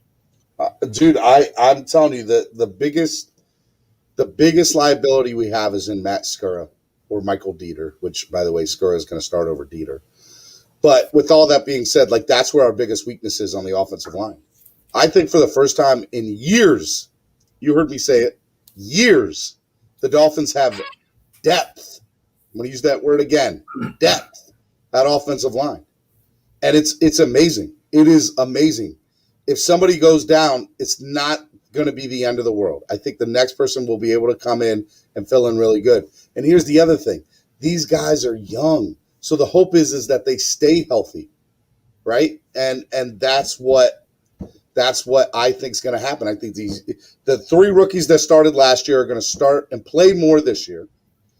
Eichenberg's going to be able to come in from week one and start right away. You have DJ Fluker. You got, Jesse Davis isn't a starter, but he's a damn good fill-in and backup. He doesn't have to play 70% of the snaps. If Jesse Davis comes in and plays 20 or 30% of the snaps, we're done. You think we're done? I don't think it. I mean, listen, I like Jesse Davis. He's a local guy, went to St. Thomas Aquinas. But listen, if Jesse Davis is playing a lot, That's not a good thing. Well, I'll tell you, it looked last year, and you guys can correct me if I'm wrong, but it looked like they did a lot of rotating on the offensive line last year. That not everybody played. They wanted to keep them fresh, which is why I said 20% or 30%. No, I think that Davis makes a team and he's a good rotational guy. But listen, offensive lines are successful when they play. The 5 starters are playing the most snaps. I think you saw a lot of rotation last year because you had two things: a lot of rookies playing, and number 2, you didn't have the benefit of a mini camp or a training camp coming out of COVID. And I think the Dolphins did a really good job of rotating players to keep these guys from getting gassed or injured. Guys, make sure you hit that like button. Make sure you donate to the channel and share the link, and also subscribe. Let's go. Become a member of the family, too. If you go into the description of this video, you will see a link to become a YouTube member. All my YouTube members, go give me your emojis. Tell them to sign up. Go ahead, Cam. Hey, Esta, real quick. Esta made a point about what Liam did was at Notre Dame and not the NFL. If you go and look at his game against Kwity Paye at Michigan, who Kwity Paye I think was a top 15 pick. He was projected with us for a lot of money. And I love Kwity Paye. He shut him down. He shut down Jalen Phillips when they played the Canes. Go look it up. It was pretty impressive. You heard that, Estefan? Go look it up. You got homework to do, Estefan. Yeah, dude, like I think that what I want to hear from an offensive lineman is nothing. Shh, quiet. I don't want to hear a thing. I don't want to hear your name called. I just want to hear the offensive line did a great job today and allowed the running back to get over 100 yards and a touchdown, and the quarterback stayed off of his ass today. There were no sacks or not a lot of pressure. I don't want to hear any single offensive line be out called. Offensive line as a unit was amazing. That's all I want to hear from the announcers on the game. Would you agree? Agreed, man. Shout out to Dan Burke. He's in the house. Dan Burke's in the building. What's up, Dan? Yo. Dan is in the building. All right, man, let me ask you, let's talk about this running back situation, because, that's the other thing that people are talking about and people are scared of. And we've talked about it a million times, but why not talk about it 1,000,001, right? Malcolm Brown and Juice. Like, who gets more playing time between those two guys? So Malcolm Brown and Dokes, you mean? Yeah. Well, they're the same players. I think we talked about this a couple weeks ago, right? So you've got a running back room right now that has Ahmed and Gaskin, or Gaskin and Ahmed as your 1-2. You've got Brown and Dokes as 3 and 4 in my mind, and you separate those two. They're both the same players. Ahmed and Gaskin are the same player. Brown and Dokes are the same player. I think Dokes has obviously a little bit of fresher legs and catches the ball better out of the backfield. But the first two are more your RPO guys that are going to be playing off tackle and wheel routes. You got your second set of guys in Brown and Dokes that are going to be your yardage eaters, their clock eaters, and their goal line situation carriers. And so that's how I look at the running back room. Your question was, is Brown or Dokes? Who's going to get more playing time? Oh, I think it's Brown. Brown had some really good games last year in LA, and I think he's an underrated signing for this team. I don't think out of all 4 of those backs, I think Gaskin gets the most snaps, but I don't think it's going to be a wide disparity between all 4 of those backs. So, if you ask the Godfather, Mark Angelo, he thinks Malcolm Brown's going to have a breakout season. He's going to do big things here. I think Myles Gaskins is going to have a pretty good year, but I don't think somebody said on the chat box the other day, nobody's going to get more than 800 yards, and it's going to be a running back by committee, and that's what we're going to see. Would you? I don't disagree with that one bit, and obviously, we have 2 new offensive coordinators that are devising game plans for this offense with a bevy of weapons available at their disposal. But this isn't a run-first team. Obviously. Yeah, but here's the thing, and remember, we did a panel about a month and a half ago. And TD, I want to say this, brought this up, and I thought it was a really good point. And he said, hey, Steven, check it out. If the Dolphins are up big in the fourth, you're going to see the running back average 30 to 35 carries a game because we're going to be up, and there's not going to be a reason to throw the ball. What do you think about that? 35 is a big number. I mean, that is a damn big number. But in the fourth quarter, if we have time management, and let's say we're at 20, and we get 2 possessions in the fourth to just run out the clock, I mean, bro, we could easily do 14 or 15 carries in those 2 possessions. Right? Hypothetically, yeah. So, I mean, like, I don't see – I think it's a very valid point that it happens. You know, I 100% think that it could. You know, so – And you're right. Malcolm Brown and Dokes get those carries. Yeah, and Salvon Ahmed's going to be in there somewhere. Yeah, and like I said, I think he's a mirror of Gaskin. They're the same player. Yeah, and if we're talking, eat the clock because we have a touchdown or so lead, Malcolm Brown and Dokes are those guys that are going to get those carries. Now, I would love to see Salvon Ahmed and Myles Gaskins go 1-2 personally because of the Washington Husky, connection there. I think it would be really cool to see that. And then Jordan Scarlett. People always want to talk about Jordan Scarlett. Hey, listen, and I like Jordan Scarlett's game. I think he's a dark horse to make this roster. And I think you're right. If Jordan Scarlett is on this team, I think it's at the expense of Ahmed or Laird. But we'll see. It's funny. Here's the thing. People need to realize your favorite player or players that you like are not going to make this team. They're not. I love Matt Collins. There's no way in hell I see him on this team. I love him too. I think he makes the team as a gunner, but you bring up a good point. Twofold. There's going to be players on this team that are going to play major roles that you just don't understand they're going to. And secondly, it's going to come at the expense of some of your favorite players. So going back to the running back question about 35 carries a game, just thinking in the grand scheme of things, there's going to be other players running out of the backfield or positioned in the backfield like Albert Wilson and Lynn Bowden and perhaps Malcolm Perry if he makes his team. They're going to eat up those backfield snaps as well. Yeah, definitely. I mean, you take a look at that. There, here's the thing. What I'm most excited about, honestly, is preseason. Because I want to see these guys that are on the bubble. I want to see what they're going to do. Show me what you're going to do. Step up in a time that you need to step up in. Because here's what's going to happen with that, Cameron. We've said that in years past, but we haven't been a contending team. You want to win a football game in January, trying to get to February, you need to play and step up when you're supposed to. And odds are it's going to be the next man up because of an injury. So I want to see what these backups have. And so I think that the preseason is going. I don't think people realize how big of a pivotal preseason this is going to be for us.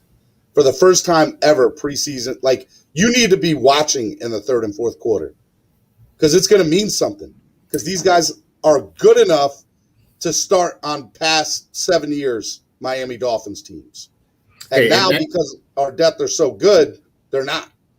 And not only the third and fourth quarters, but I'm really excited because a few things. It's a 3-game preseason, but also they've announced camps, shared camps with the Bears and the Falcons, and we'll see if the Bengals happens. And those are the opportunities to, read up and watch the highlights because those mixed practices are going to be game-like situations. And it's going to be exciting to see, what the Dolphins throw out there, specifically on offense and how this offense functions with, so many weapons on the field. But those practices leading up to that game is where the money is going to be made. 100%. And here's the thing. People are like, well, this is what you saw in years past, right? Preseason game number 1, you saw 1 series for the starters. Preseason game number 2, you saw the first quarter. Preseason game number 3, you saw a first half. Preseason game number 4, starters didn't play at all. Here's what's going to happen now in a 3-game preseason, okay? Preseason game number 1, first quarter. Preseason game number 2, first half. Preseason game number 3, you're not going to see the starters play at all. You're literally going to see 3 quarters dedicated to the starters, and the rest of the preseason is going to be dedicated to who the hell is going to make this team. Would you agree with that? I can see that happening. Do you see a world where they don't play a half at all, or they play in the 3rd game at all? So I think starters play the entire first half in the 3rd game. And here's why. Because there's limited game opportunities, and you're going to go into a 17-game season. And secondly, like I just said, these shared practices with, the Bears and the Falcons and hopefully the Bengals will be the opportunity for these players to really show out and make the team. Look, if I ever wanted to see practices televised, it's those joint practices. I want to see them so bad because I want to see what they're going to be big deals. Like, let me know, what are the linebackers doing against the run? What are these defensive fronts going to do to pressure quarterbacks, right? So you know what? I have the opportunity because I live here really close to the training center. We should do a couple shows live. I could be live from the training camp. I'm with it. I put my nose up because I don't want to get it shut down. Sir, you can't record here. No, we might have to make that happen. That might have to be a thing. At least in the chat box, right? Yes. I totally think that the Dolphins this year, it's gonna be fun. And here's the thing too, around training camp, what do you get in the mornings? And you used to get in the afternoons, but at least the mornings now. You get a play-by-play of how many touchdowns or interceptions Tua threw, which I know is going to be like, bro, I don't care how many interceptions he throws. I really don't. I don't care how many touchdowns he throws. I just want to see him make throws. That's it. I want to see chemistry. I want to see players not dropping their heads or their hands after a bad throw or whatever. I want to see them going back to him saying, hey, bro, look, this is the route we need to do, and we just need to make it better next time. And the next time he hits him on the dime, and boom. Like when they had OTAs and he threw 6 interceptions that first day, I about turned off all my social media because I was like, are we really talking about this? And the national media ripped him. And I just, it just bothered me. It's a thirsty media, man. It was the middle of July, whatever it was, June, and they're just looking for something. Yeah. Chris Johnson says, yes, live training camp show. With it. Hey, we'll try to make that happen, Chris. Guys, donate to the channel, help the channel grow, and we'll get you all the exclusive content you want. I said it. Yeah, I said it. Flo won't allow that. Maybe I believe Ahmed can earn more yards than Gaskins, and Dokes could finish at the red zone.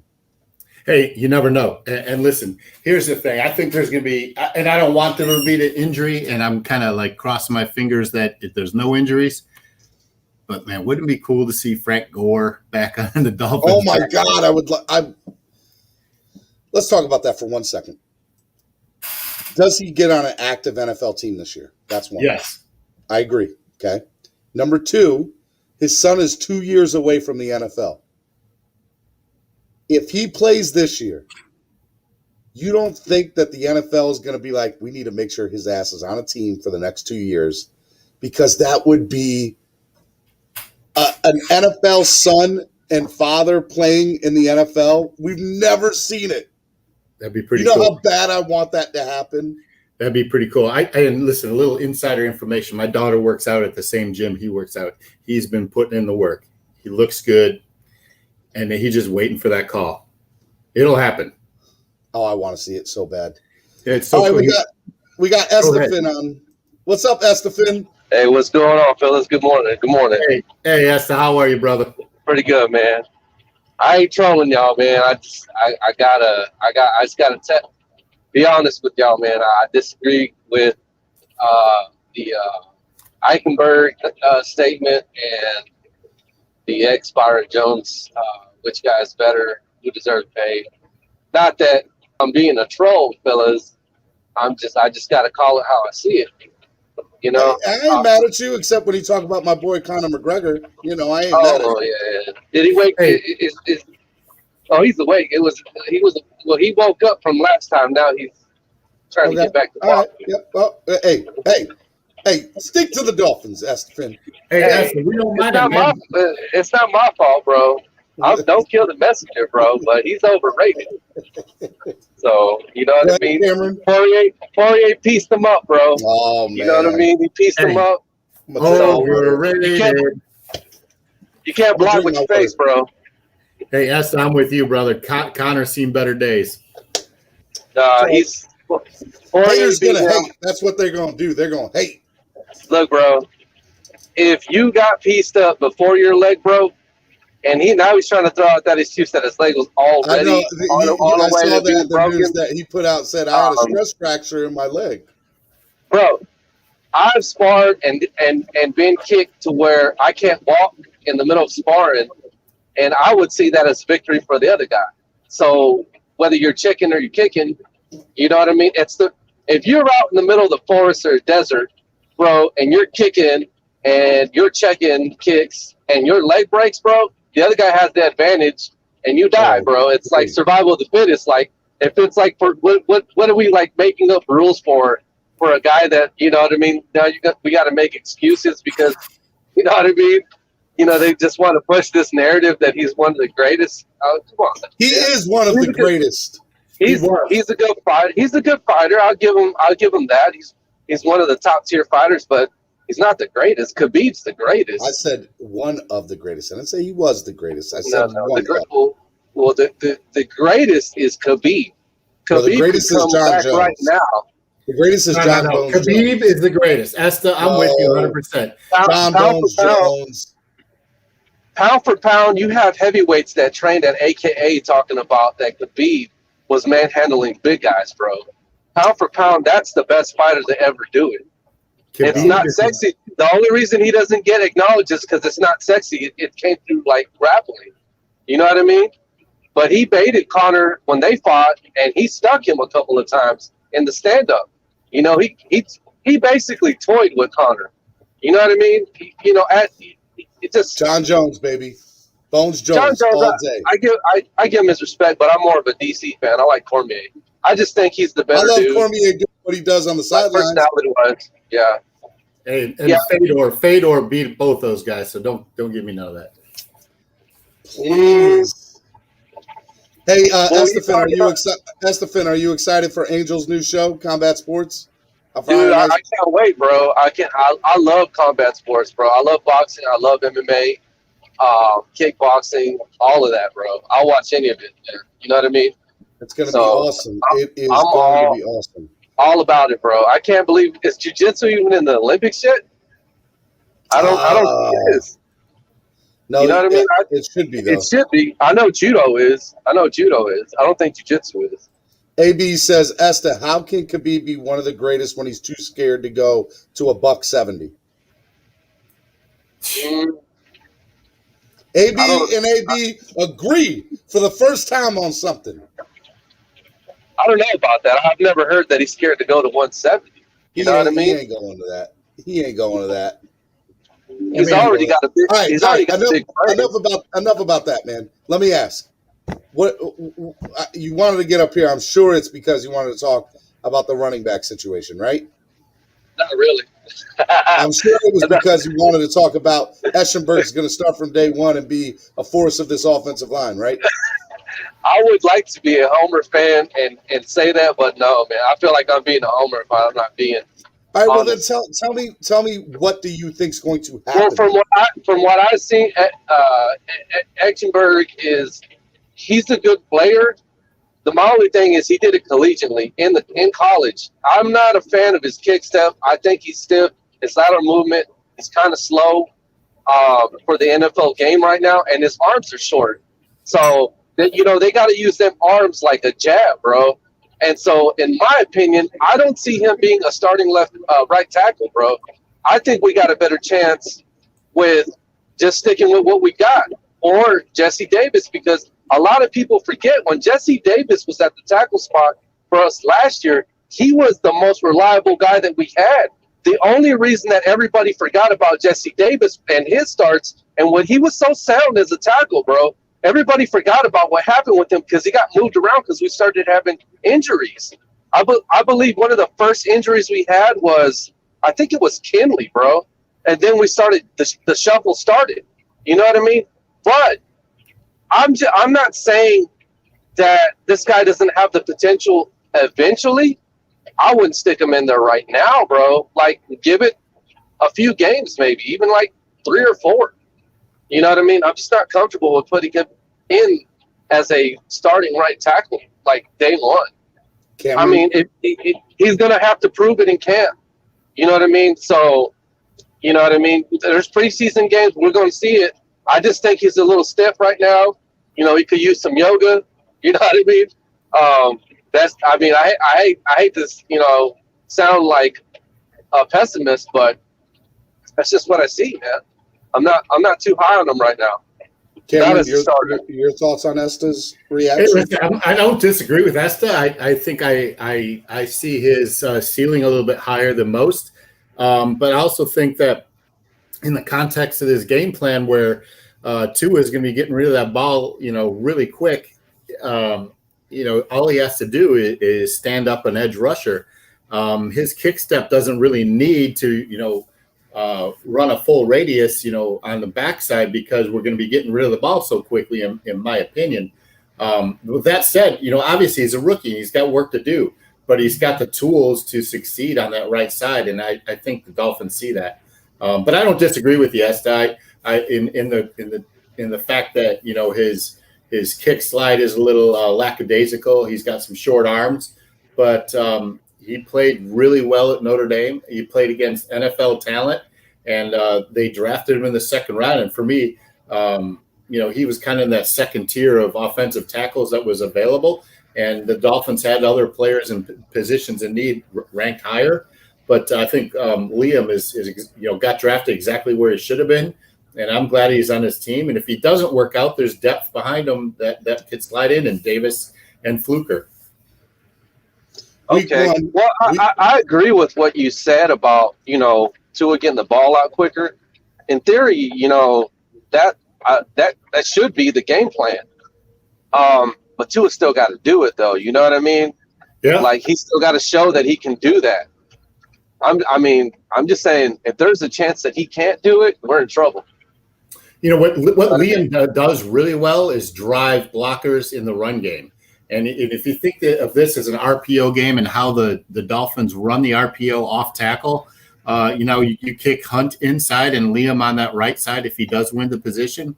I think you're in a better position to gain yardage on the outside off tackle than you were last year. And I think Davis was plugged in when Jackson got hurt, right? I think that's why Davis was playing. On the right side? Yeah, because Jackson started on the right side and then got kicked to the left when he came back. I don't remember what game it was, but I believe we had one game where we had it right, where Jesse Davis was at the right tackle spot, was at guard. I don't know if it was left guard or right. I think it's when Kinley got hurt. I don't remember the order. All I know is I think that's the best our line played this season was when we had him at right tackle. I don't remember the order of, you know, where everybody was at, you know, because we moved around so much. It's confusing. So I just, in my opinion, I would rather go with the guy that's proven. I believe that you're speaking more of a hypothetical when you're going to say that this guy's going to start because he's not proven, he hasn't done it in the NFL, and Jesse Davis has, and that's why I'm just going on what I know to be true. You know what I mean? I know it works. I believe that you know, I just believe that Jesse Davis has earned it. You know what I mean? I just like this guy's a veteran and he's worked for it his whole career. Oh, can you hear me now? Can you hear me now? We got you. Hello? Good. All right. Well, I just felt like I feel like he's worked for it his whole career. You know, he's earned it. You know, there's nothing wrong with making these rookies work a little bit and earn it. This is where I'm at. Even if Liam's put in at guard just to get his feet wet in the NFL with the fill out process, and then sliding them over, to tackle if that's what they want to do. To win the game. You play to win the game, and the best player is going to play. I don't care if they're a rookie or if they're a 15-year veteran. Yeah, right. And that being said, right now that's Jesse Davis, bro. He's the proven guy. You play to win the game.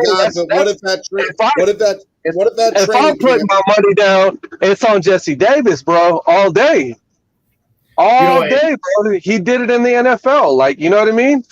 It's just AB is correct. That's why there's training camp, and they took the words right out of my mouth. I don't disagree with your take on Davis. He's earned the opportunity to start. I think Liam, though, presents a better opportunity, a better prospect on the right tackle position, and training camp will prove that. Who knows? Davis, he could come in as an improved player himself and win that position, but that's what training camp is for, and it'll be exciting to watch. See, here's my take though, because this isn't the same like last year. Y'all might not agree with this either, but the better quarterback at the time that Tua got put in was not Tua. It was Fitz. Fitz was the better option to keep winning. So this year we're in win now mode. Like we need to produce positive results. We got to get to the playoffs, especially with all the capital that we've had, right? And not just get to the playoffs. We should win a playoff game. We're just trying to win a game. What I'm saying is if this guy is the better player, yeah, he should start. But right now, I don't see that to be the case. You know what I mean? I just don't. I believe Jesse Davis is the better player right now. Right now, from what I've seen. You know what I mean? I don't see, there's nothing that Liam brings to the table that shows me that he is the better player. Once we see it, once the pads come on, you know what I mean? Preseason, we're going to know. And then, I'll have to issue an apology. But right now, you know what I mean? I feel like, I'm right and you guys feel like y'all are right. So, hey, and that's what training camp's for, and vice versa. If Davis is the week one starter, then apologies will rain down, but we'll see. Yeah. Look, this is why I'm at, though, y'all. I'm not coming at y'all in the wrong type of way. I just want to win, y'all. I don't care I don't care if they go get Aaron Rodgers, bro. I'm riding with the team. I want the team to I don't care what it takes. I don't care. I don't care about nobody's feelings and what players they're attached to, because if we end up winning, that's all that matters. Which is why we're all on the same page. That's why we're here. X-Men will get the bag because they want to win now. Yeah. That's where I'm at, bro. But you know what I mean? Not all fans are the same, man. You're going to have fans that are, and it's already happening, man. They're just, even with X, man, they are fans of the player and they're not thinking about the big picture. Like I love X. I get it. I understand why everybody likes him and what he did. In my opinion, I'm riding with Byron Jones in that scenario because he's the more cerebral player. And I know that he's the guy that can pass on more information for this to continue to the culture of winning. I don't think X is that guy. He's a good player, but he's not the guy that's going to shut down the X receiver on the other side of the field. Dude, he has been. He has been, though.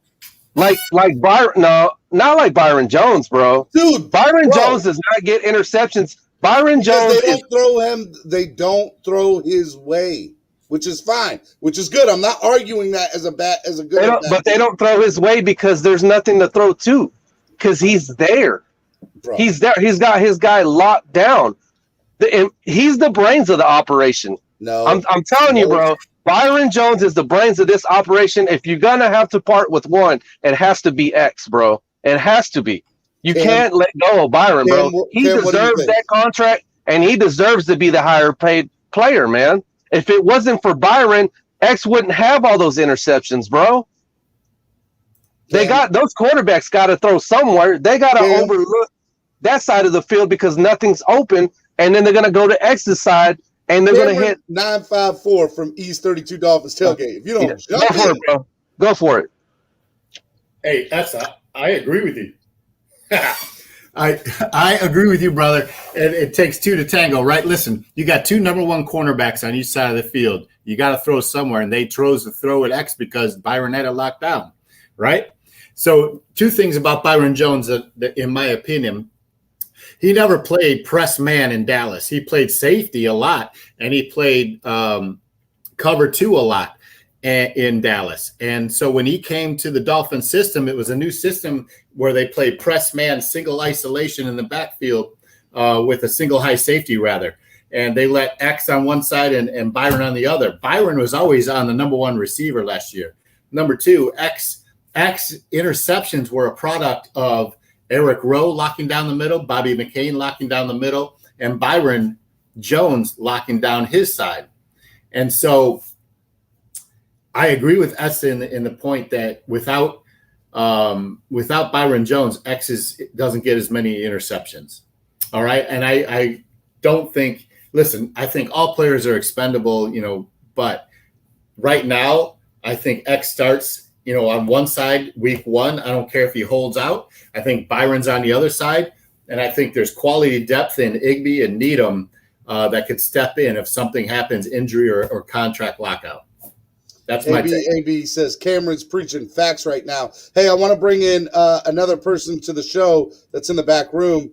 Ghost of Chan Gailey. What's up, bro? Bubble screen time. Love it. Ghost of Chan Gailey, you're on, bro. Take yourself off mute.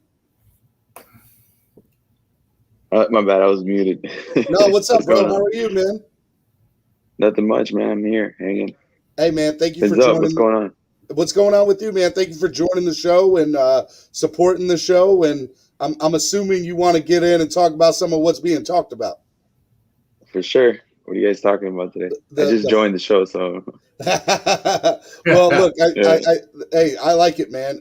We take all comers. I think what the conversation is right now at hand is if you had to keep Byron Jones or you had to keep Xavier Howard, who do you keep? Forget the money situation. Who do you keep? I mean, if you ask me in a perfect world, I'd like to keep both.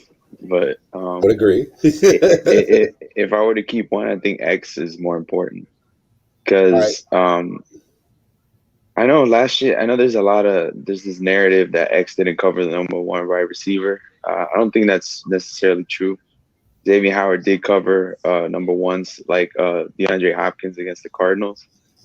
And he did really, really well against them, shutting them down. I mean, so and I think Noah Benogamy took over his spot when he, I think it was. Oh, and no, never mind, because I know against the Seahawks, Noah Benogamy had to go up against. I think it was. They had DK Metcalf. Oh, that's right. Yes, that's right. There you go. That's another example. Of X taking on a number one wide receiver, taking on DJ Metcalf. And he did pretty well. He got an interception against him.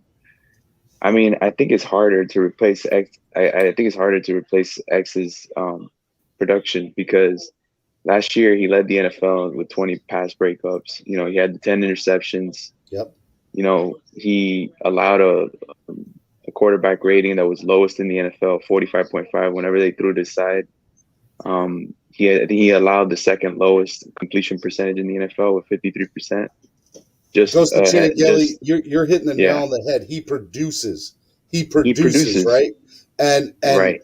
That's what I'm getting at. Like if somebody came to me and says, "Okay, bro, forget the money, Byron Jones or X-Man," I'm taking X-Man 10 out of 10 times. And if there's still the contract issue with it, I still would want to take Xavier Howard.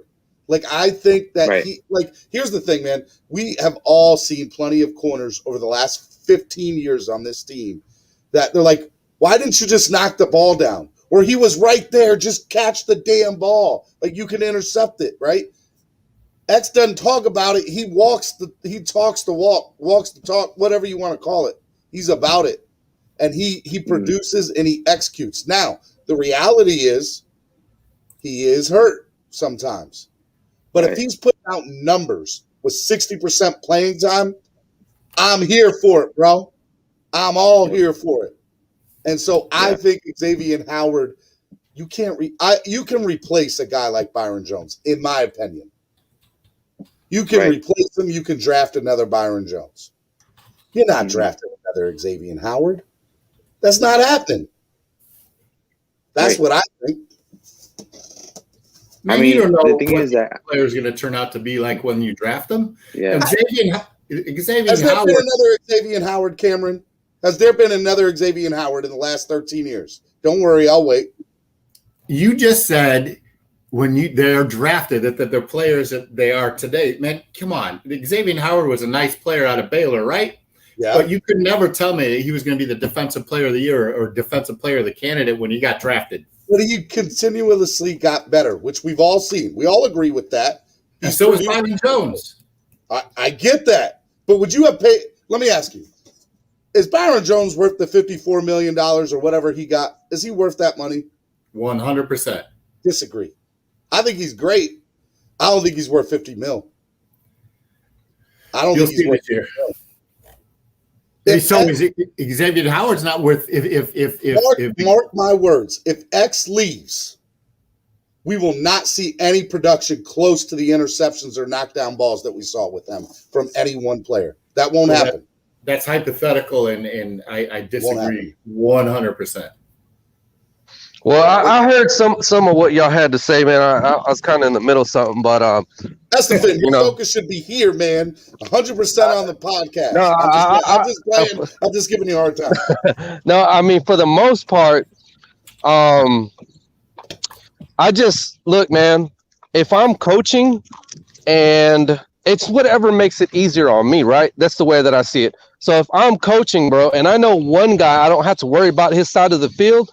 I'm going to keep that guy, bro. You know what I mean?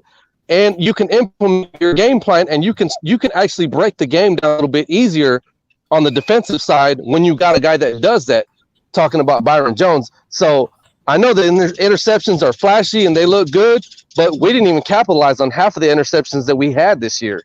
We would go in and do a 3-and-out and freaking give the ball right back. You know what I mean? That is so right. Not one of X's touchdowns were cashed in for a touchdown by the offense. That's more on the offense. That has nothing to do with Xavier Howard. But it goes to show, even with his we did nothing with his interceptions. Still won games. It has nothing to do with Xavier Howard. Look, bro. The fact of the matter is, bro. Hey, Flexing, get up here. Hey, Flexing, come on. This guy had multiple game interceptions. I think like 2, where he had 2 interceptions. He did a great job, man. But like I think when it comes to football, people fall in love with the flash sometimes, and sometimes what that ends up doing is it just disappoints you. Let's say we brought X back this year and he has 5 interceptions. Now what are you going to say? Now his trade value went down and you can't get – right now you can still – and I'm telling you, man, because I know people that know people, and I've already heard that I have sources. So I just got to put it out there. So Reason and them were talking about the Philly thing, and what I heard yesterday was the Titans what we're trying to get from the Titans is their starting center, either a first round pick or Caleb Farley, their first round pick. So I'm just saying Caleb Farley was projected to be the best cornerback in this draft until that his health concerns came out. But other than that, bro, that's a damn good trade. Why would you pass up on that? I want K Flexen to come on. Their starting center, I forgot his name. He's only missed one game in 3 seasons. There is no team in the NFL that is giving up their starting center right now or giving up a high caliber starting running back along with a high first round draft pick. That's not giving it that they're not going to do it. They're not. And Every here's team's the 0-0 thing. right now. And here's the thing: it's going to be hard to trade X because at least it's going to be hard to receive what the Dolphins exactly want, like what he's worth. Right, what he's worth. Because number one, you have to take his injury history into concern. Number two, you have to take his age and his contract. Are you willing to trade for a guy who's going to be 29 next year? And are you willing to take on that hefty contract? It depends how desperate the teams who want to trade for him are for that cornerback. And number two, do they have the pieces? Do they have the pieces available that they're willing to give up for Xavier Howard? And do they have the assets? And do they have the cap space to absorb his contract? That's what's key for a team to trade for Xavier Howard, because I don't think the Dolphins are going to get it first. I mean, that's pretty difficult. I've said that for 2 weeks now, bro. I said there's no way Miami gets any first-round picks for Xavier Howard, maybe one, but that's all we're getting for him, and he's worth more than that. He's worth way more than that. So you're not going to get – why are you shaking your head no, Cameron? Because, man, like I said before, he's got the fifth highest paid cornerback contract in the league as it is. He's coming off 2 knee surgeries, and he's coming off possibly the best season that he'll ever have. Like there's a lot of gambling for a team to take on that contract, to take on those knees. Maybe a second and a fifth is the best that they might get, but they're not getting, 1 or even 2. Exactly. Guys, that's right. Exactly my point. Right. Yeah. The first time ever on this channel, it's about to happen on the show. I am super excited. For those of you who don't know, K Flexen is a member of the family now. This man has been doing his thing for so long, and I'm so excited to have him as a member of the family. The man was in the chat box, and he wanted to talk his game, so I'm going to bring him on now. What's up, K Flexen? Yo, what's happening? Appreciate you having me. Y'all can hear me, right? Yeah, we can hear you fine, bro. What's up, bro? The people on the panel. I just want to say a couple things. I got to work in a little bit, like 10 minutes, but I think, first of all, this point that we didn't score off Xavier Howard's interception is the worst argument I've ever seen against Xavier Howard ever in life. I don't know how that's ever even his fault. Not to mention, it keeps the other team from scoring. So to act like we just didn't benefit off Xavier Howard interceptions, that's just the worst point. Because I was in a panel with it was TD and Ball Game, and they were saying the same thing. And I'm like, what is I understand if you don't bro, here's the thing. If you don't want Xavier Howard or you don't think we need him, I get that. But to act like losing him is just not going to affect the team is just like the wildest shit you could ever. Like, that's just the wildest thing ever. Like, he's going to mess up the team if we lose Xavier. But again, and I will admit he's trying to bully the team a little bit, but a lot of it. There's nothing wrong with what he's doing, bro. I wouldn't say that. I would. But the man's trying to get the bag. Yeah, but he already got the bag. He already got the bag. But bro, is he not the best at his position? Yeah, he is. But is Devontae Adams not the best at his position? Devontae Adams? A wide receiver. Who's the best wide receiver in the league right now? Ooh, man, that's a good one, K Flexen. They're probably not getting paid. I'm just telling you, they're not getting paid. I think Devontae Adams is making less than Adam Thielen. So I just say this to say, again, just not that you're the best player at your position means you get paid the most. You get paid when you get paid, and then you honor your contract. But these people don't honor their contracts no more. Yeah, but time out, bro. Let's get something straight. If this is any other player walking into the front office, you're not having a conversation. It's not even a conversation. Right. But he is the best player at his position. So he should get paid like the best player at his position. That's one. Number two, the Dolphins have the leverage here, all the leverage in the world. Because if you let him sit and he comes out next year, we can release him with not a big dead cap hit. That's one.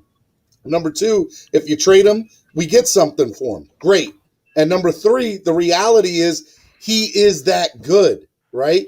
And so he does not want to sit out an entire year. The Dolphins I agree with know that. This is why I said I'm on the side of if you're serious about not paying him, then literally just call his bluff and make him try to sit out the whole year. The trading him is not even on my radar. I'm not trading him for nothing, especially nothing that we're going to get. We're not going to get nothing good for him. What's the most you could see us getting for him? the most? I'm not talking about what he's worth. I'm talking about what. Well, maybe like one first. If we get one first and maybe a player that's not even like that's it's not going. The player's never going to be good as him. But we get one first, and then people are going to act like that's good. Because I have a theory that I think Dolphin fans, they just want to be stuck in rebuild mode forever. So they had this thing where they just want to get picks for everything. Pick every year we want 3-5 pick. Bro, how long do y'all want to rebuild? Because as long as you rebuild it, then you can act like next year's going to be better. And I think because listen, I went to school for psychology for one semester. I dropped out. But in my one semester, I think I learned I think we have a lot of trauma. We just so scared to be like, okay, PTSD, this our year, bro. Yeah, we so scared to be like, this our year. So we just comfortable in this. We gonna say every year a rebuild year. That way we don't have no expectations. That way we can just keep on being okay with losing, and we can act like nothing wrong. At some point, we gotta just lock in. Whatever with the picks, let's just win. We got talent. You can't keep trading all pros. Larry Tunsil worked out, but you can't keep trading all pros, bro. That's what I said. And let me ask you. If they don't want to be here, then be gone, right? That's the pride. Yeah, I feel y'all. I feel like that's the pride of us Dolphin fans that we want to say if they don't want to be here. Well, Aaron Rodgers don't want to be in Green Bay. You think they're going to trade Aaron Rodgers? I don't know. I don't think so. Just not that a player is unhappy means you have to trade him. That's what I think. If you're unhappy, you got to get the hell over it. But I'm talking about Minka had trade value, and he clearly didn't want to be here. And if he's not a Flores guy, then this team is showing that they'll show him the door, right? But Xavier's a totally different situation than Minka. They paid Xavier. They gave him the money. At the time, he was the 5th highest paid corner in the league. Then they brought in Byron Jones, and that kind of ruffled his feathers. I get it, because Byron's making more money than him. But back to your original point, honor your contract. You're paid to ball out regardless of how you ball out. If you're the best cornerback in the league, but you got to honor that contract. Right. I think we made it acceptable I think this is where the confusion happens, because we made it acceptable kind of for certain people not to honor their contracts in certain situations. Like if you're on a rookie deal, if X is on his rookie deal, right, and he's on his last year of his rookie deal, would we be telling him he has to play? I don't think we would. I think we would be like, team, y'all need to pay him. I would understand why he's holding out. But if you're already making $15 million, that's the thing. You already making, well, I don't know how much he's actually making, but his contract was at $50 million. That's the problem. That's why I think Steven says, "Oh, we need to pay him more." He already got paid. I don't think no player in NFL history ever did this. Why are you saying that? You're saying that because in the history of the NFL, if you sign a contract, every fan in the world, you need to honor your contract. You need to honor your contract. Not in every situation. He has outplayed his contract. He's outplayed it. You know how many players outplay their contracts? I'm just saying. If I want double digits again, I'm all for giving him the money. Right, so there's nobody in the NFL in the last 13 years that's had double-digit interceptions, bro. Besides, the whole contract thing, I think the writing was on the wall in the offseason when we went and got Coleman, and then you still got this first-round pick sitting in your lap, Igbenogany. I'm not saying I don't like X, and I'm not saying I want to continuously rebuild, but you got to do the smart thing. And the smart thing to do would be I don't agree with anybody saying that we can't he's 28 years old. We know that. But when Chris Greer's making that trade and he makes it happen, he's got that track record. He makes. But I'll do it without cussing. But he makes ish happen. You know what I'm saying? So I don't agree. I don't agree with most of y'all saying that we can't get a first round pick because. This dude was almost defensive player of the year if it wasn't for Aaron Donald. Okay, Finn, I got a question, Finn. So you say it. So, all right. What team do you think would trade for Xavier Howard? It has to be a contender, right? You think a bum team would trade for Xavier Howard? I think the Titans would do that trade. Where do you see the Titans going this season? What do you project the Titans going this season? Like, you think they're a playoff team? I think they can go to the Super Bowl, bro. Super Bowl. So you want a 30th pick for Xavier Howard? Bro, that's the side of the ball that they have to address. That's the side of the ball that they have. Hey, but think about it. Do we need another top 10 player? Do we need a top 10 player? The whole point is to get the most you can from them. Look, strategically, it makes sense for the Dolphins too because we need a running back. We just don't want to invest a high first round pick. Most running backs go at the end of the first round. It makes sense to me. Giving up Derrick Henry. No, and I know that. But if we get that trade, we get their first round pick, and let's say they sniff the AFC Championship, we will be in line to get that running back that everybody wants if we next year. trade Xavier Howard for a first round rookie running back, we are the worst franchise to ever exist. I'm just real. I get what you're saying, but in theory, if that running back is what we need to get to the Super Bowl, I'll take that. I'll take A. Lombardi over Xavier Howard every day of the week. Cameron, what did you say? It's time to. What did K Flexing just say? I said if we trade Xavier Howard, our All-Pro cornerback, for a rookie running back at the 30th rookie, I mean we're just the worst franchise ever. I mean I just don't know how you could. I just don't know. There's no arguing that. But bro, let me ask you this. K Flexing. Yeah. And by the way, I respect you know your game and everything you do, bro. But I'm just saying. And okay, do you want to be a player fan about you know with who the status of guys and how they make you look team, or are you trying to legitimately want your team? Do you legitimately want your team to hoist the Lombardi, bro? Because Lombardi for sure. I'm just saying here's another thing, Estefan, that you. So this is something that people were talking about on my channel a while back. Would you trade one Super Bowl for 20 more years of losing? And there's not. I want to have a dynasty. I want to have a contender on a year in, year out. Go ahead, Cameron, because I see you raising your hand. Listen, as a diehard Chicago Cubs fan, I got my trophy in 2016, and I was starting to wonder if it'd be another 108 years of losing before I got one. I'll be damn glad sure the Dolphins got a Super Bowl and for another 20 years of losing. I'll take it. Hell yeah, Cameron. And I'd also like to add to, if the Cubs can do it, why the hell can't we do it? All right, time out. Let me ask you 100%. something then, Cameron. Would you trade the history of Dan Marino in this franchise for a Super Bowl win with like a Trent Dilfer or right now without even blinking? Oh my God! I never seen Dan Marino play, so I would. Dan Marino who? Listen, man, Ricky Williams who? You get caught up in the. Dan Marino's the reason I became a Dolphins fan. Yeah, but you should be a Dolphins fan because you want to win a Super Bowl, man. Not for this fanboy shit. Let's go, bro. K-Flexing, come on, bro. Yeah. Here's my thing. I think I'm just so confused. Like, do we have like a lot of pride to? So, do y'all think that any player that gets mad with the organization and like, do y'all just think we need to trade them? I don't, and I've been saying that. I've been up front saying like, that. Players being mad at the organization all the time. That's what I'm saying. But it's like with Eggs or Minka, where these guys are pissed and don't want to be here. You're like, get them out of here. What do y'all think? We're too prestigious? I just be like, I don't care if you don't want to be here. If you're all pro, you better be mad on the field. Like, that's just my idea. Like, yeah, but if they're going to be a cancer in the locker room, and I'm not saying but I'm saying Minka, man, he did not want to be here and made it known, man. Minka's the exception, yes. Right. Like I'm not saying X and Minka are the same thing, but it was about Greer and more so Flores making sure the players and the team knew who was in charge, right? Right. And that's why Minka's gone. So y'all don't regret that trade ever, not even a little bit? Not even a little bit. Dolphin Don, I'm going to bring you onto the panel real quick before I bring you in, Dolphin Don. Let me answer your question, K-Flexing. What I'll say is, when Minka got traded, I was very upset. I'm not saying that I wasn't. But I was also very surprised that we got a first-round draft pick for him.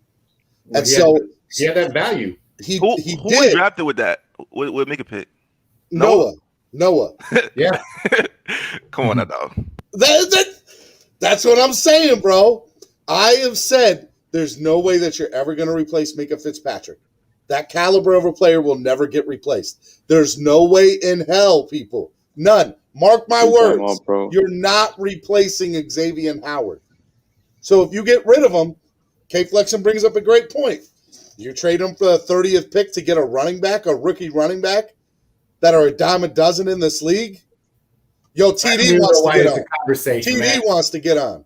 I don't know why it's a conversation. Let him hold out. Let him, try to get the bag. Whatever. That's his right. He's going to be starting game one. That's why I'm with that. Dolphin Don, real quick. Go ahead. Hey, what's up, fellas? I just want to give a shout out to K-Flex, man. Man, I was watching you a long time ago, man. I was like, appreciate it, bro. When it was just nothing but like Dolphins desert, man, out here. TD, I put it in the link. Go ahead, TD. So go ahead, Dolphin Don. What do you want to say? But yeah, I'm gonna probably make a lot of people mad here. But okay, X is a great player, right? Okay, cool. But I mean, if he's gonna get all up in his feelings, and I think it's the Dolphins organization that's kind of nudging him out more than anything else, because they knew what they were doing. They got Byron Jones at that money, and they knew what they was doing. Then they got I can't say it. Benogany? Iggy. Yeah, I don't even try to say that.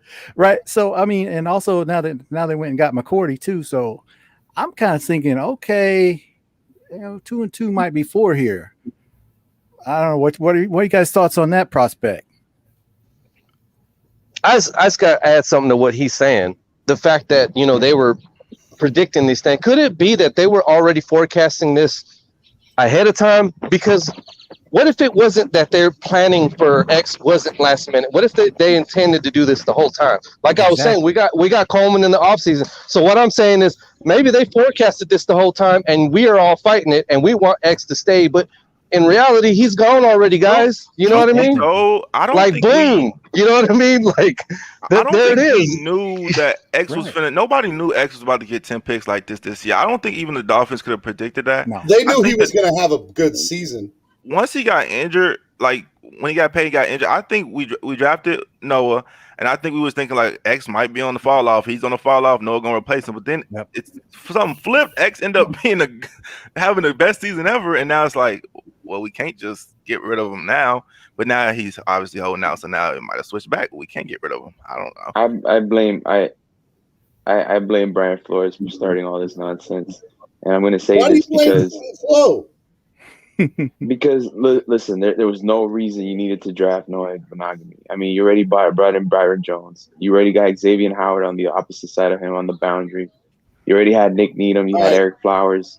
You already had plenty of DBs, and you had to draft Noah Benogany. I mean, you saw it in his and if you saw Omar Kelly's interview with Reason, he said it's not about the money. It's really about he felt disrespected by the front office and the organization itself, because if you watch the Man podcast with Darius Butler and I forgot the other guy, they were asking Xavier Howard, and Xavier Howard said, when they brought in Byron Jones, he understood why they brought in Byron Jones, because the team needed to protect themselves, with the signing of Byron Jones, and use him as insurance in case he gets hurt because of his knee issues. Hey, real quick, man. I don't want to interrupt, but I got TD in the back room, and TD said he can't talk long, and I want to bring TD on. So Dolphin Don goes to Chan Gailey, Estefan, real quick. I'm just going to put you in the back room. I'm going to bring you back on in a minute. Stay on the line, okay?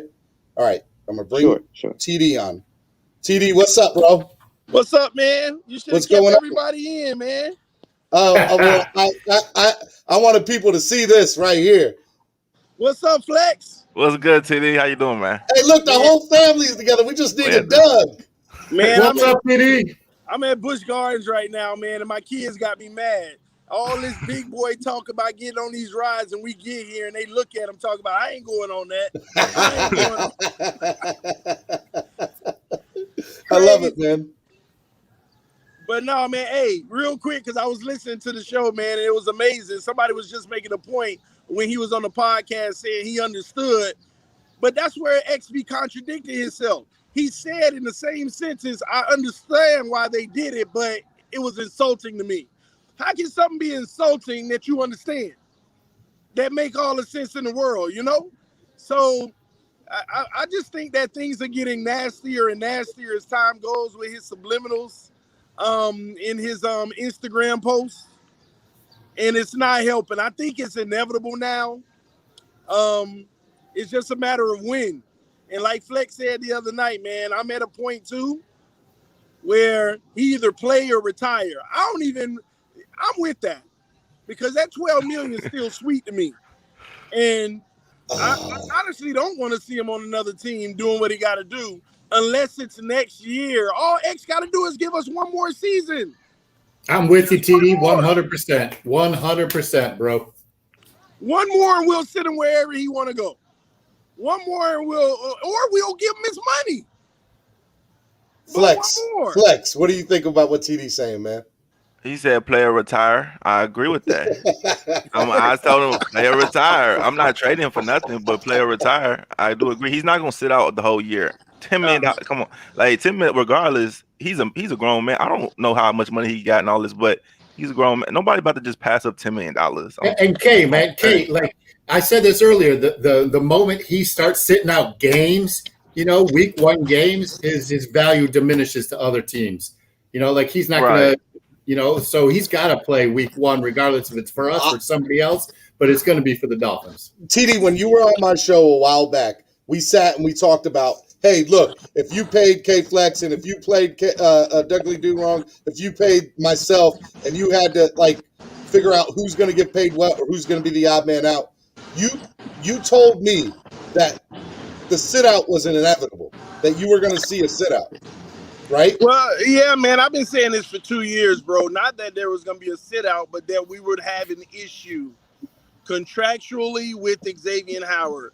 I've been preaching to trade this man for 2 years now because I just keep saying his value won't be any higher and we're in a rebuild, so we're wasting valuable years. But we have come to a point where we've gambled. Like the year after I said trade him, he got hurt. And I was like, told you so. But now he's come back and put up the season he put up, and now his value is higher than it was when I first said trade him. So that's even better. They gambled and it paid off. But at some point, you got to cash your chips in and stop playing them. What are you going to give for him, though, TD? Not a first. A first and a player? K-Flexin, please take over what you just said, please. Please insert your comment. TD know the first is going to be a 25th through 30th pick, and we're not gonna get no type of good player. We're gonna get a good player, but he ain't gonna be nowhere near X value. What if it's your starting center with the first? I'm not trading X for no starting center with a first. Are you serious? That's how serious I am. Y'all know. But you're talking about. Okay, let me ask you this. I want a first and a starting center. Would you take 2 first rounders? I would settle for that. Like I said, player retire. See, here's my thing. Here's my thing. The one position we don't have a solution for long-term future is center. Don't you think that they may very well invest in a center in the first round? Do you think it's that hard to get? You already have a first-round pick, so you're going to use it on that anyway. Thank you, but that's my point. When you get somebody in the league who's already proven at the position versus drafting a fresh kid that has great college stuff, you go with the surefire guy that's 24 years old, already worked through the rookie kinks of the NFL. Who's first round? But that's a rookie contract, TD. You got to factor in the money, man, and where it fits in the budget. We're gonna, bro. That's the point. We're gonna have the money next year for that type of move, and you got to look at it like this too. You're getting rid of X's money, and on top of it, you're saving the money that he's asking for too. And that's why I say he starts game 1. You didn't let him ride it out, man. If he sits out training camp, so be it. That's better for us, man. It saves his knees, right? It saves his knees to see the backups. It saves us salary cap that we can push to next year. Exactly. And so you let him play this year and then be gone. Or retire. He's not retiring. Every time that's what he's going to play. But anyway. He's not retiring. The thing is, every time he misses a training camp, I'm finding him the maximum amount for every single event he ever misses. And by the way, so real quick, while I have you guys on here real quick, do you think that this is personal now? I don't think that it is. I think both parties understand this is business. Here's the only thing I think should be personal is when Omar was talking, I watched the Reason podcast, and Omar said that, and I don't know, y'all can vouch for this, Byron Jones gets all the help on defense. Xavier Howard be on the islands. That's true, right? Like how can that let me put it like this. How can that necessarily be, I mean, they all get help at times, but how can that be true whenever you look at who's playing majority of the snaps versus the one-on-one? See, that's what you have to understand as well. That's the way the coverage is built. Byron, they may shade some help at times to Byron, but that's simply because he's bumping run press coverage and they're making sure they secure over the top. Xavier Howard is playing the number 2, so they feel good about that one-on-one. Big John said trading for a first and Kareem Hunt, nothing less. Go ahead, K Flexen. My thoughts is if how Omar making it seem that I would understand why Xavier Howard was mad. If it's true that I'm on an island, I got the way harder job every game, and you got safety help. That's how Omar was pretty much making it seem like, okay, you got all the help, you making more money than me, and I'm by myself doing I have no help. So I was like, okay, if that's the case, which I ain't gonna lie, I don't know. Then I do understand why Xavier Howard would be mad. I don't understand the whole week mad because you drafted Noah or mad because Byron got signed. I don't care about He's that. He's not mad because of that. Yeah, right. But if he's, I don't think Omar is on point with this one for the simple fact that it depends on the game. Look at the games where X played the number one. He only had one dominating game against the number one. Every other number one, he gave up over 100 yards. 3 games playing a legit number one, gave up over 100 yards. When Byron had the number one and had help, that's what you're supposed to do. When you're on the number one, you want to put the help side. But they made it easier whenever they gave Byron help and gave Xavier Howard the number 2s. But you could very easily flip that. But then imagine Xavier Howard really on the island every single game against the number one. Them numbers don't look the same, bro. So that might be. You getting picks against number 2s. Nobody wants to talk about. Go look at the interceptions. Look at the receiver he got them against. Look, here's what I was saying, TD. We have for years looked at corners, and we have for years as a fan of this franchise been like, man, if the corner could have just not gotten beat, if the corner could have just made a play, if the corner could just put his hands on it, whatever.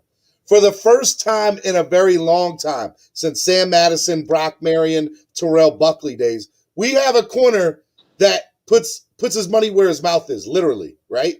And he's able to make the plays. And so for me, I don't think that's replaceable. I think you pay the man, you shut the hell up, and you go on about your day and let him play his career here. He puts his money where his mouth is every other season. Because he's not. Why? Because he's hurt, right? Not on the field every other season. But he's still putting up the numbers, TD. See, this is what you're trying to do, Steven. You're trying to say, all right, like right now, this is what X is doing. We give him $12 million to sit out and be hurt, and then we give you $12 million to play. So basically, we get one season for $24 million. But now you want to get $18 million to potentially sit out, or $20 million to sit out, and $20 million to pay. When you add it all up, man, that contract he originally got was built in because they already factored in the fact that he may be injured at times. He's getting paid exactly where his value is based off of how frequent his injuries are. But he's not. He's the best player at his position, and he's not getting paid the best. Let me ask you this. If Patrick Mahomes makes $50 million a year, you expect Patrick Mahomes to play every season. What if Patrick Mahomes said, you know what? I want to make that same $50 million a year, but I'm only going to play every other season. Forget injuries. But that was just straight up at the beginning of the contract. I'm just going to take a vacation. Am I a Super Bowl contender every other year? Am I a Super Bowl contender every other year? You can be a contender all you want, but all I'm saying is you're going to get that. First of all, we don't know because this is the first year. Well, the way they built this contract, next year, it'll be the first year that it impacts their salary cap in a negative way. So you won't know all of this stuff about, well, do I get a Super Bowl? You don't know until it actually starts hitting that team with a large cap number, and that don't start the next year. This year, Patrick Mahomes, if I'm not mistaken, is like less than a $15 million cap hit. So would you trade whoever for one Super Bowl win for another 20 years of losing? Whoever for one Super Bowl.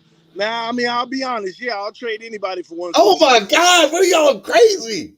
I want a Super Bowl bad worse than anybody. You got to realize, I understand this whole notion of you want to build a dynasty and you want to win every year or at least be competitive every year. People don't understand how hard it is to win a Super Bowl. I don't care nothing about going to the Super Bowl every year. People do not realize how hard it is to win one. There's 32 teams, bro. That means one for every team every 32 years, but that don't even happen. You're entitled one every 32 years, and that doesn't even happen. Hey, let me talk about what TD just said, and I couldn't agree with him more, man.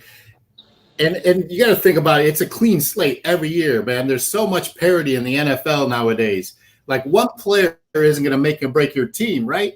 And you got injuries, you got draft picks, you got all these things, retirements that affect what happens on the field from each season in and out. Like we're all on the same page. Everybody is 0-0 from week one. And what happens, and it's Greer's job to put the best 50, however many, 6, 8 players on that roster to give Coach Flo the opportunity to win. And that's all it's about. Period. Look, man, I think that at the end of the day, if you get rid of Howard, you're hurting this team. If you let Howard sit and play chicken with him, Dolphins are going to win 9.9 out of 10 times. And the only way they don't win by playing chicken with them is if he sits out the entire year, which we all are in agreement with. There's no way in hell he's going to do. Correct? Well, I don't know. What? I don't know if you think he's giving up $10 million? No, here's what a lot of people aren't talking about, and this is where it could be really toxic. He might show up and just give you minimal effort. He has not ever shown that. Why is that? He's never been in this position either. I understand, but why does everybody go to that extreme for a player? No. I'm not going to that extreme. I'm saying that's an option. See, you don't see it until you see it. It's not gonna. He is never. I don't think that's an option, and here's why, man. He's a player, right? He's a baller, and he's out there, and if he's playing for himself, right? Like he is playing for himself at that point, and he wants to do the best he possibly can. The residual is that the Dolphins will benefit from that, right? But if he's gonna sit out the whole year, he doesn't improve his value to another team. If he plays and gives minimal effort, then he explodes. He bombs his own value. So I don't buy into that. Yeah, no way, shape, or form. Hey, we ain't got to buy in, and I'm with you. I don't think he will either, but it doesn't mean it can't happen.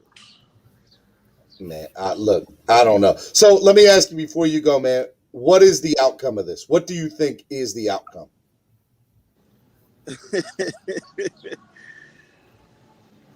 I hate the outcome. I hate the outcome. The Miami Dolphins will pay Xavier Howard. Why is that a bad thing? Okay, Steve. Well, how about Jerome Baker go all pro this year and then go ask for $20 million next?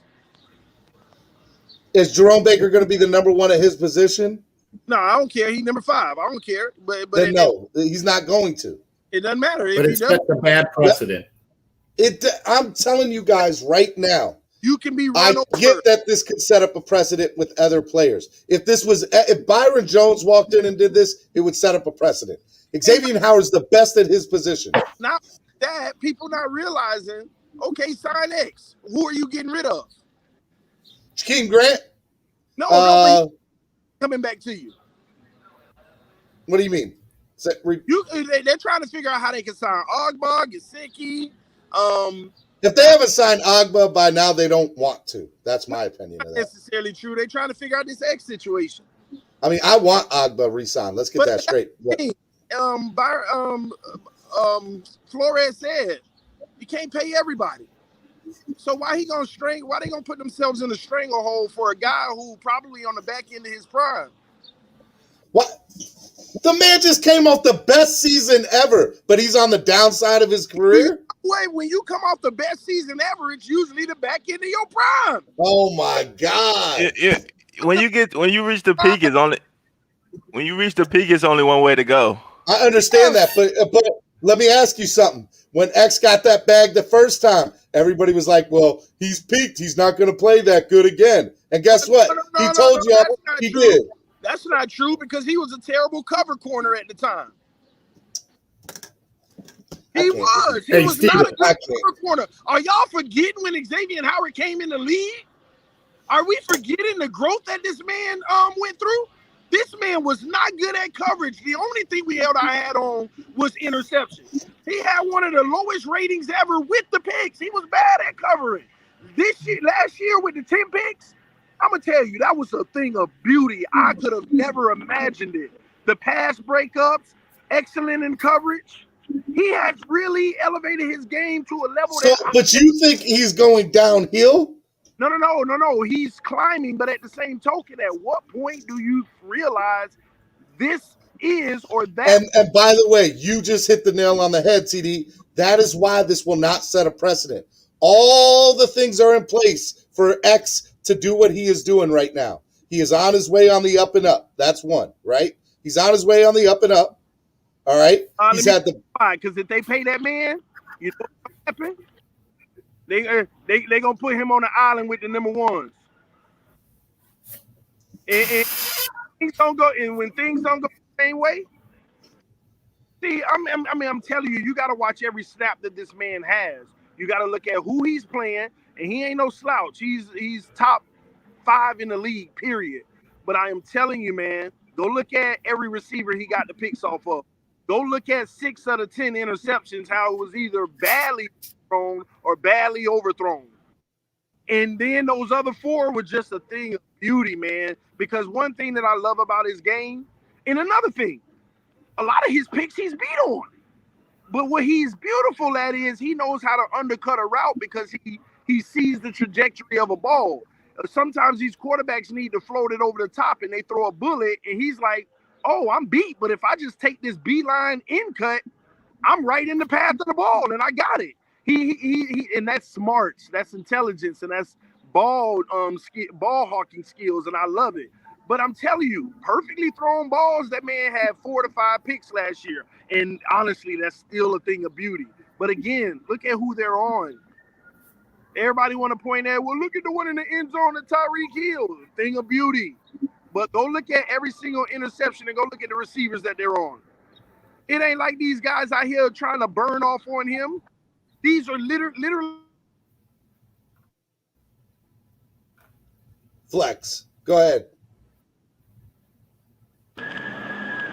I was just listening. I don't agree.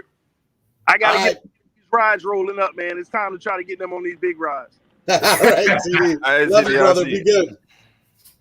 Enjoy your time, TD. Well, go ahead. I was just listening. I don't know. I just don't agree when people try to like discredit any amount of interceptions. Like I said, man had 10 interceptions.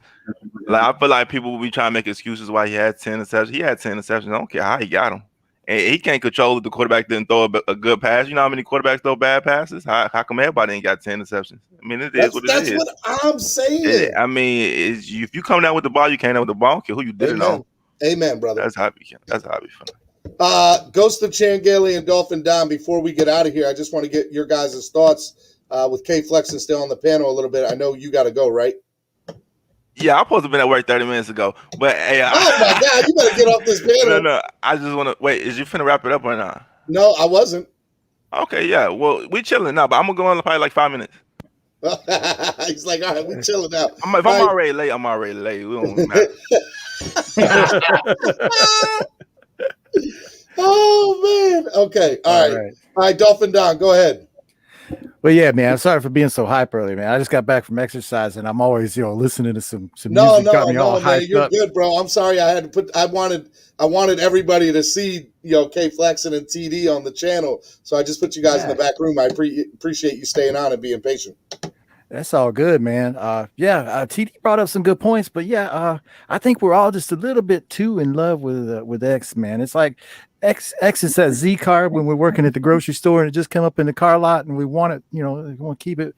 I think we'll be all right, even if we have to trade X. Oh, man, thank you for having me up, Steve. How's everybody doing over there and here? And what's up, Pete? What's up, fantasy fan panel? Listen, this Xavier talk here has me. Yeah, I'm gonna hop off. Listen, here. Xavier, hey, be good, Chad. Ghost. I'm kidding. All right. Go ahead, Pete. The situation with him allowing catches. I want to get to that point. Every cornerback in the league allows catches. We know that. You can't shut everybody down. Everybody in the NFL is really good, right?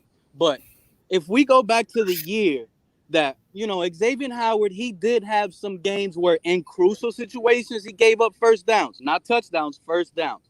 And it was like, man, you should have played up on him. It was a third down. You'd be smarter. It was situations like that with X that I could remember. But then when I look at it and I looked at it all over again, I remembered. I'm like, our team does not have no type of pass rush.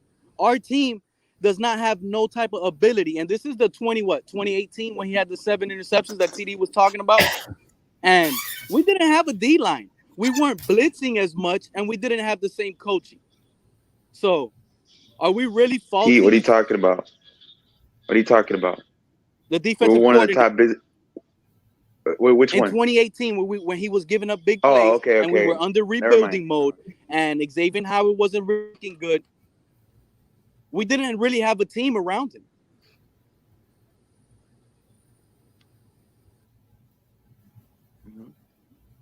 I don't think anybody's disagreeing with you, Pete. Right? Like, but he's a good player. He's a good player. Like, he gets his, and he's a product of. Last year he was a product of having Byron Jones on the other side and Eric Rowe and McCain up in the middle. But I think the question is that do you gamble on him being able to do that again? Do you give him more money to be able to do that again? And I say no. Like we paid him 2 years ago. Like a TD said, let him play this year, get rid of him next year. He has a buyout after next season. Right. And pretty much. Like he already got paid $27.5 million guaranteed. I'm lagging, so I'm in and out. I'm sorry. I think my next thing was good. My next thing was because I was lagging. I'm sorry. Joe Burrow, he just come off a catastrophic, broke his knee in every single place. Let's say he has a big season or 2 big seasons. Are they gonna say, man, we're not going to give him this type of contract because he broke his knee 2 years ago. We only have to pay him this much because his knee could break again. There's just no correlation there. You know what I'm saying? Like, if a player is just playing doesn't good, make sense, Pete. You pay him. You don't pay him because he got injured before. I'm with Pay Flex and Pete. What? Pete, you listen. You can draft a cornerback, but quarterbacks like franchise that's a quarterback you draft the number one. Like that's not There's no correlation, right? Okay, so that analogy could be said for any player. It doesn't matter. I just used the quarterback. I was giving an example. When it comes to paying a player, yeah, obviously, if he's injured at the time, then you might sit here and say, I'm only paying him less. But if he's coming off an MVP season like Xavier Howard and there is no injury issues last year, if he wasn't paid, you have to make him the highest paid. Okay, so here's my thing. First of all, quarterbacks. First of all, what's his name? Burrow.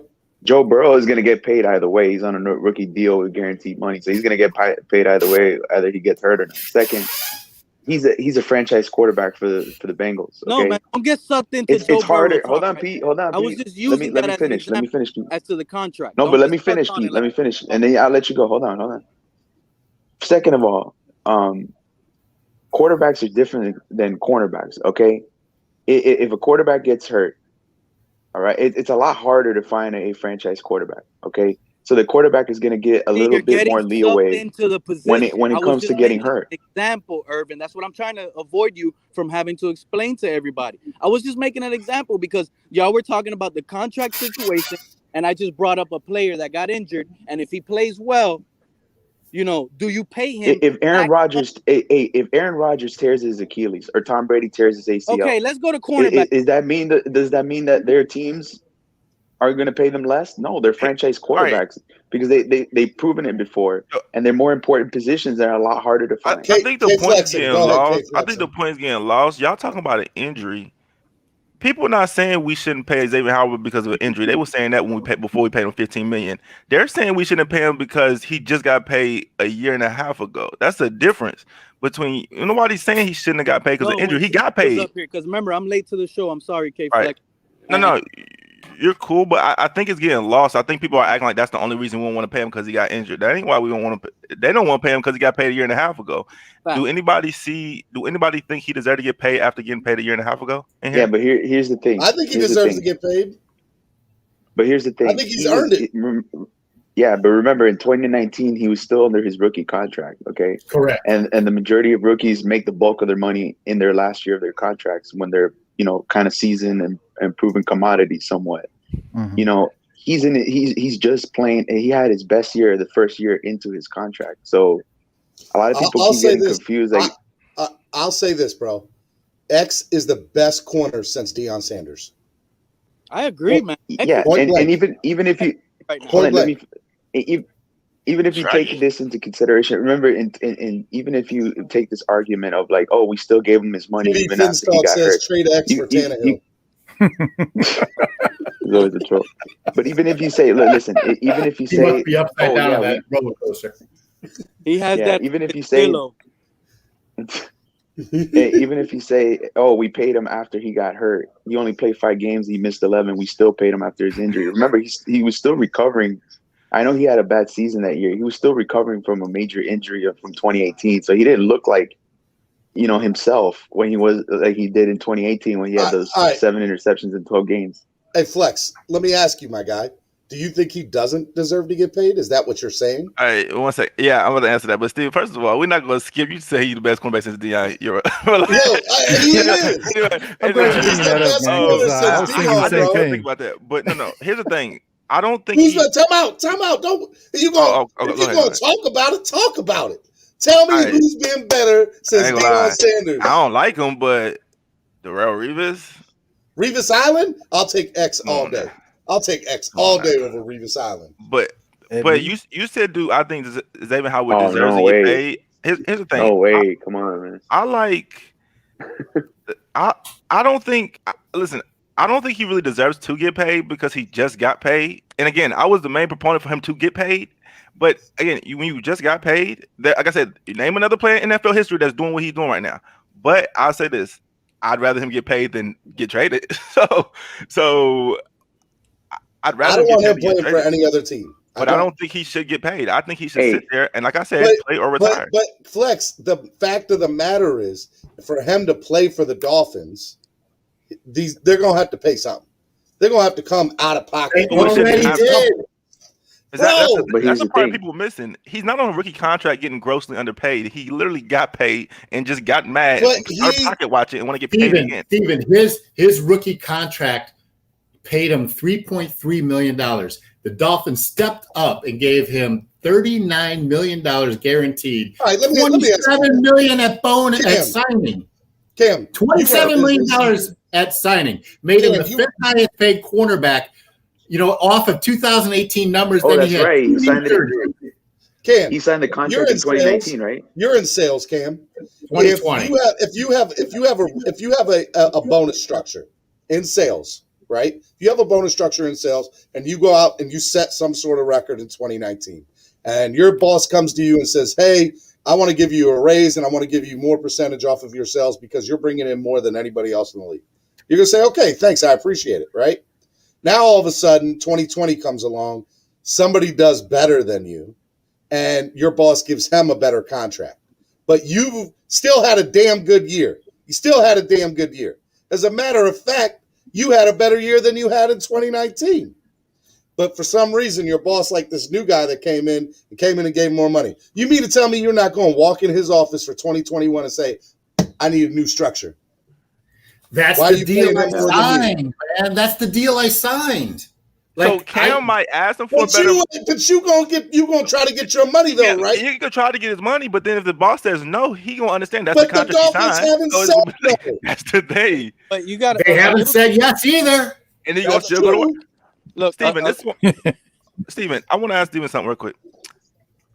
So, at what point does a contract matter to you in the NFL? Like, at what point does anyone have to follow any type of contract? What is a contract? What is what does it matter? What does it mean?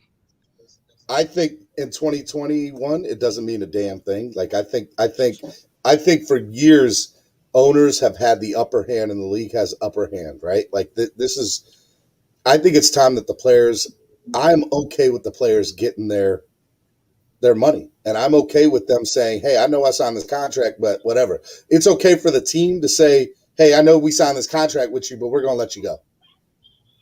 I mean, Listen, it's not a two-way street. But that's a different conversation. That has everything to do with the players' But union. the question was asked to me from K Flexen is, what do I think that a player should have to honor his contract? Is that that's what you're asking, right? I would just say, if you're telling me that Xavier Howard is okay for him to demand more money after 1.5 years, you must not just think contracts don't matter, don't mean anything. I don't think and that's that what they you mean said. anything. So then let's just get rid of contracts. Everybody plays year by year, performance based, no contracts. If you get injured, I'm sorry, you make $0 the next season. That's just where we at with it, since nobody want to honor their contract. Well, first of all, that's never going to happen. But but I wouldn't be mad at it. All right. So do you think this is fair to the team at all, Steven? Do you think what Xavier Howard doing is fair at all? How are you asking me that? Is it fair? There's both faults. I don't understand There's faults on both sides. But, for years, the teams have been taking advantage of the players in these contracts. So here's the thing: did we take advantage of X? We didn't take advantage of X. We have not. But I have no problem with X trying to go ask for a bigger bag. I've got no problem with it. And I don't think the team does. And I don't think that if the team gives them the money, it's not going to set a precedent because X is an exception to the rule. I have no problem with X asking for more money. I have a problem with X asking for more money. They saying they not giving it to him and then him not showing up to work. That's what I have a problem with. I don't care about him asking for more money. I would want more money too. But if they say no when I signed the contract, well, go to work. TD, keep your butt in line and go on that roller coaster. Duke, a contract don't mean nothing at this point. He signed it. That's the type of situation. When did he sign the contract? I'm sorry because I'm kind of. I have when people say in 2019 or 2020. Hold on, Urban, 1 second. 2019, I think. Go ahead, Pete. Okay, cool. I just want to know. When people sit here and go ahead, say, Pete. Oh, but he signed the contract. Okay, there has been other players. I'm gonna just give you the latest one. Kyle Van Noy signed the contract. Where is he? Not here. Did they sit here and say, hey, we gave you this contract, we're gonna pay you this amount, and we're gonna fulfill you this whole thing? They lied to him. Yep. So at the end of the day, people can't get in their feelings because this player is better than other players, but they can't sit here and you're gonna get mad because he doesn't want to honor a contract. That's what I'm saying. It's not a two-way street. He's in a locker room dealing with the GM that is considered the guy that will cut you no matter what he signed you for. So you gotta be hardball against this type of GM because today you might have. It's not the GM, it's the coach. And tomorrow, he don't have to honor the contract. Retire. He don't have to honor it. Just retire. But he's not going to retire. Why? Okay, well then honor the contract. No. Okay, so honor the contract. So what are you gonna do? Steven, what's his options right now? His retire or honor the contract? He can retire.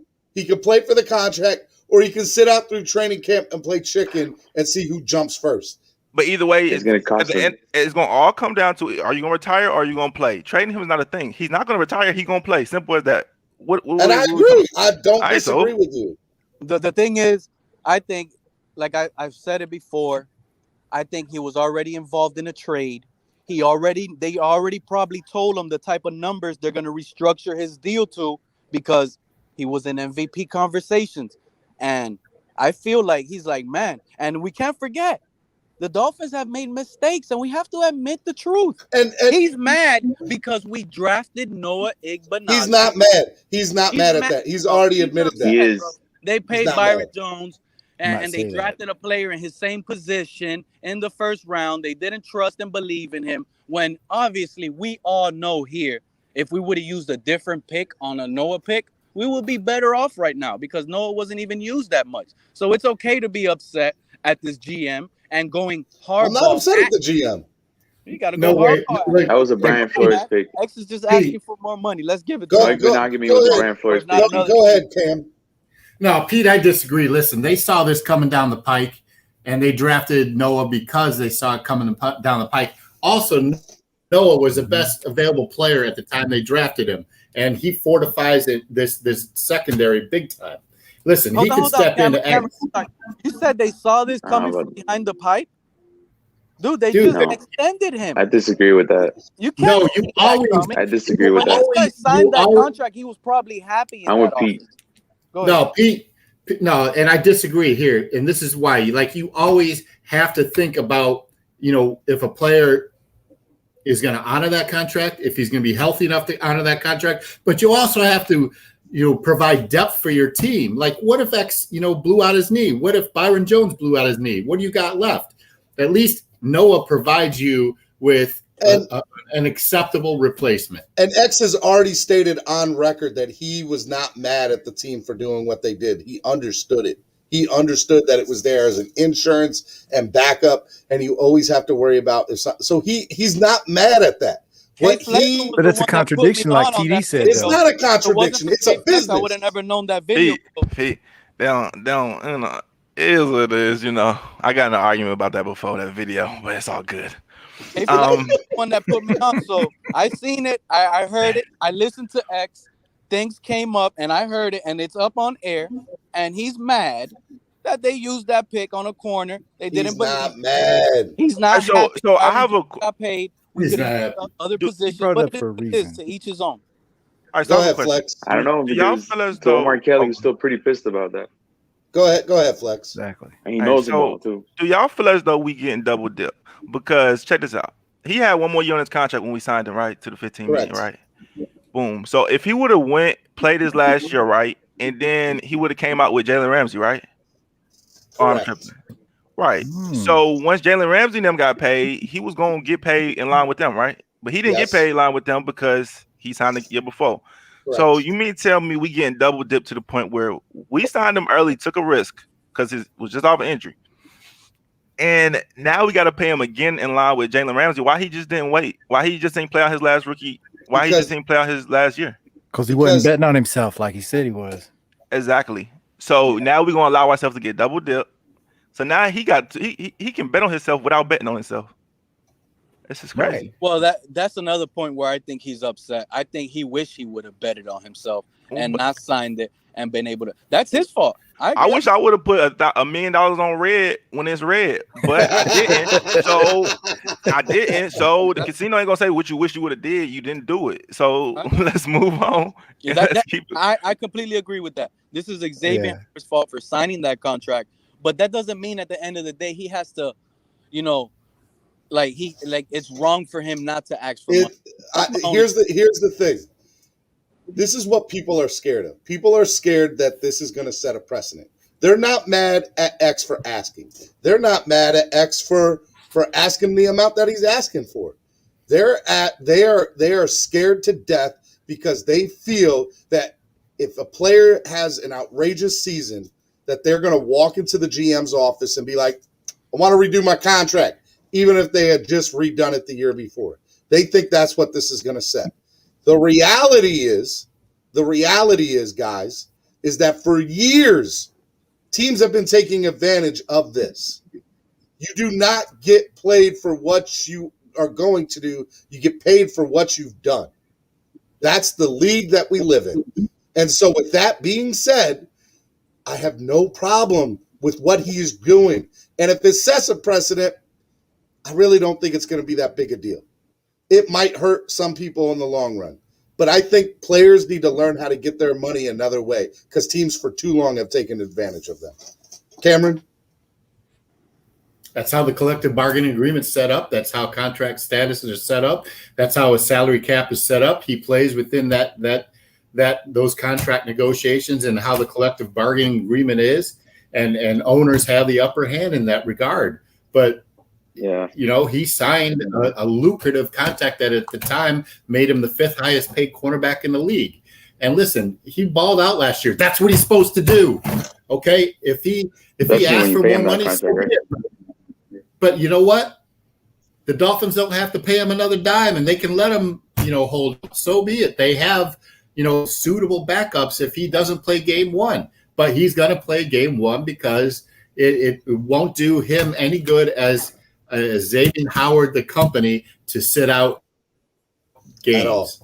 He'll be playing game one for the Dolphins. Unless Bill O'Brien takes over some team's GM and pay the Dolphins like 4 or 5 first-round draft picks, but that's never going to happen. Bill O'Brien's gone. Yeah.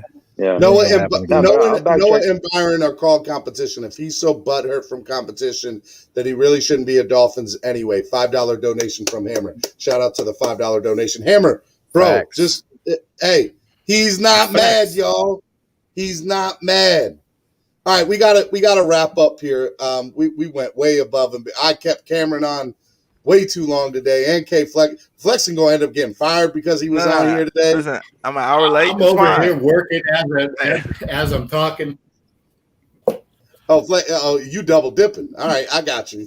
It doesn't matter to me. I'll just live life. Hey, I'll talk to y'all. I gotta clock in. Yeah. All right, Flex. Be blessed, Love you, bro. Be good, man. Hey, guys. Hey, tell them where they can find your channel. Peace out, K. Promote your channel. Yeah. So on my YouTube is K Flexing. On Twitter, I'm going viral on Twitter. You know what I'm saying? It's 1K Flexing, and then that's it. That's really it. That's it. That's it, man. I gotta go to work. I ain't gonna lie to you. If I get fired, I'm fucked. You're gonna be right here Good on show. the I show. recommend. Putting up more hours, buddy. It's a good show. I recommend you guys watch it. So Dude, K Flexing's the man. Good material. What's great is the Miami Sports Music Podcast Network has affiliates with TD, Dougly Durong, and K Flexing, who I think are top 5 goats in Miami Dolphin YouTube. So with more to come, bro. With more to come, yes, big time. Waiting. All right, so we're gonna do final thoughts. And we'll end with Cameron being the last. So I'll let you do your final thoughts, and then I'll kick you out of here. But I appreciate you guys hanging out with me. First person, Ghost of Changeli, you're first, bro. Hey, man. I understand both sides. Both sides got valid arguments. I know X wants more money because he put up the season that he did, and I know it's weird for the Dolphins front office that 1 year into this guy's contract and he's already complaining. It's definitely a unique situation, and I know they're scared about giving him money, especially with his injury concerns and his off the field stuff. And even though he was clear of that, I know, and and his age. So both sides got legit arguments. But I think the Noah Benogany pick, I got to backtrack a little bit. I know I was upset. I know X was upset with the Noah Benogany pick, but I think it's going to pay off in the future eventually because this guy is talented, raw but very talented, and I think this is a decision. Like I said, it's going to pay itself off because it prepared the Dolphins for the future. Because in an event that X gets traded or he holds out, you already have somebody who's been performing well in minicamp, and that you can kick somebody to the boundary to cover X's spot, and you don't really lose a beat. And remember, the Dolphins already built their front seven and added depth and talent to that position, whether it's the linebacking or the defensive line, to help the secondary out by putting pressure on the quarterback.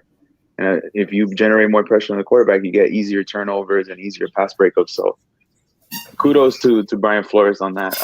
I hope X stays. I mean, I don't want to see him getting traded. So hopefully we get the best package for that. Ghost, man, I appreciate you coming on today. You're such a great guy, and thank you for being patient with me, coming back on and off. But bro, thanks for supporting the channel. That's the biggest thing. No problem, man. All right, Always. Man. We'll see you again, brother. Be good. All right, brother. I'll see you next time. All right. All right, Dolphin Don, it's on you, my brother. What's good, Steven? Yeah, thanks. I want to also say spread kindness, everybody, man. Be a blessing to those around you. That's first off. But this thing with X, man, I think we're a little bit too in love with him, man. I think, okay, hey, if we do lose him, I think they were kind of planning for that. Hey, it's kind of hard to keep a superstar like that, in one house anyway. And I feel like, hey, we kind of prepared to lean towards moving away from him. And I don't know why I feel that way, but it's just kind of a strong feeling like, okay, this could be it. So we need to kind of be prepared as fans for that. That's just my 2 cents. Hey, man, Dolphin Don, you have been a big supporter in everything, and I appreciate you coming on to the show. And, man, are you a member of the family yet? Yeah, man. La Sagrada Familia. Tell people what they need to do. Tell them why they should become a member. Oh man, this is the best place to find your sports news, man. For the Dolphins, man, we got like you said, we got DDW, we got TD, we got K Flex and yourself. man. And also we got the new people coming along too, man. So I don't know if you're a Dolphins fan, you belong here with DWA. See, Dolphin Don, you're gonna make me cry, man. I appreciate it, man. Great words, so brother. Good, I'm about to quit my job just so I can watch the morning portion of it. There you go. That's facts, Pete, man. That's facts, brother. Dolphin, I appreciate it, brother. Thank you so much. We have a new member. Maybe it was because of Dolphin. Yvonne, shout out to you. Family. I love it, man. I love it. Welcome to DWA, Yvonne. All right, Dolphin Don, be good, and I will see you on Monday morning, bro. Yep. Peace, brothers. Be good. Peace, Don. All right. Pete. You are the last, my friend. Oh, man, I think you left me last for a reason. I appreciate you. Well, because you're the man, brother, and I might not agree with 80% that you say, but I still love you. 80. Only 80%. Only 80. Hey, look, I want to get into the final thoughts on the Xavier Howard, and then I'm going to leave it off with one quick question. Okay. But with the Xavier Howard, my thing is a defensive end, right? His job, he looks at as he's the best when he gets all the sacks. They don't care how many tackles or running back tackles. When this defensive end just randomly one year gets 19 and a half sacks, they say he's the best. Because the best stat to get for a defensive end or a D lineman is the sack. So you considered the best. Xavier Howard, he gets the interceptions. What other cornerbacks wish they can get. Yeah, they might have more pass breakups. Yeah, they might be able to tackle a little better. But they wish they can be able to track a ball and turn their head like a receiver. And in my honest opinion, I think Xavier Howard is better than he's probably the best cornerback in the entire league. And the only reason why I give him that is because I don't know if a lot of the guys know, he actually played quarterback in high school. So I think playing the quarterback position gives you a little advantage as a corner because you're knowing, where you can put the ball and how to. You know where the quarterback's going to read. You see it. So he knows it. He knows it. So Xavier Howard, to me, man, there's only two options I think is going to happen with him. If we keep Tua, he's on the team.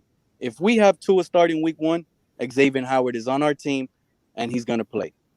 If Tua's gone, he was traded with him, and we involved him in a trade, and, there's going to have to be some different situations Pete, there. you're trying to get something started before we get off the air. Don't you do it, Pete.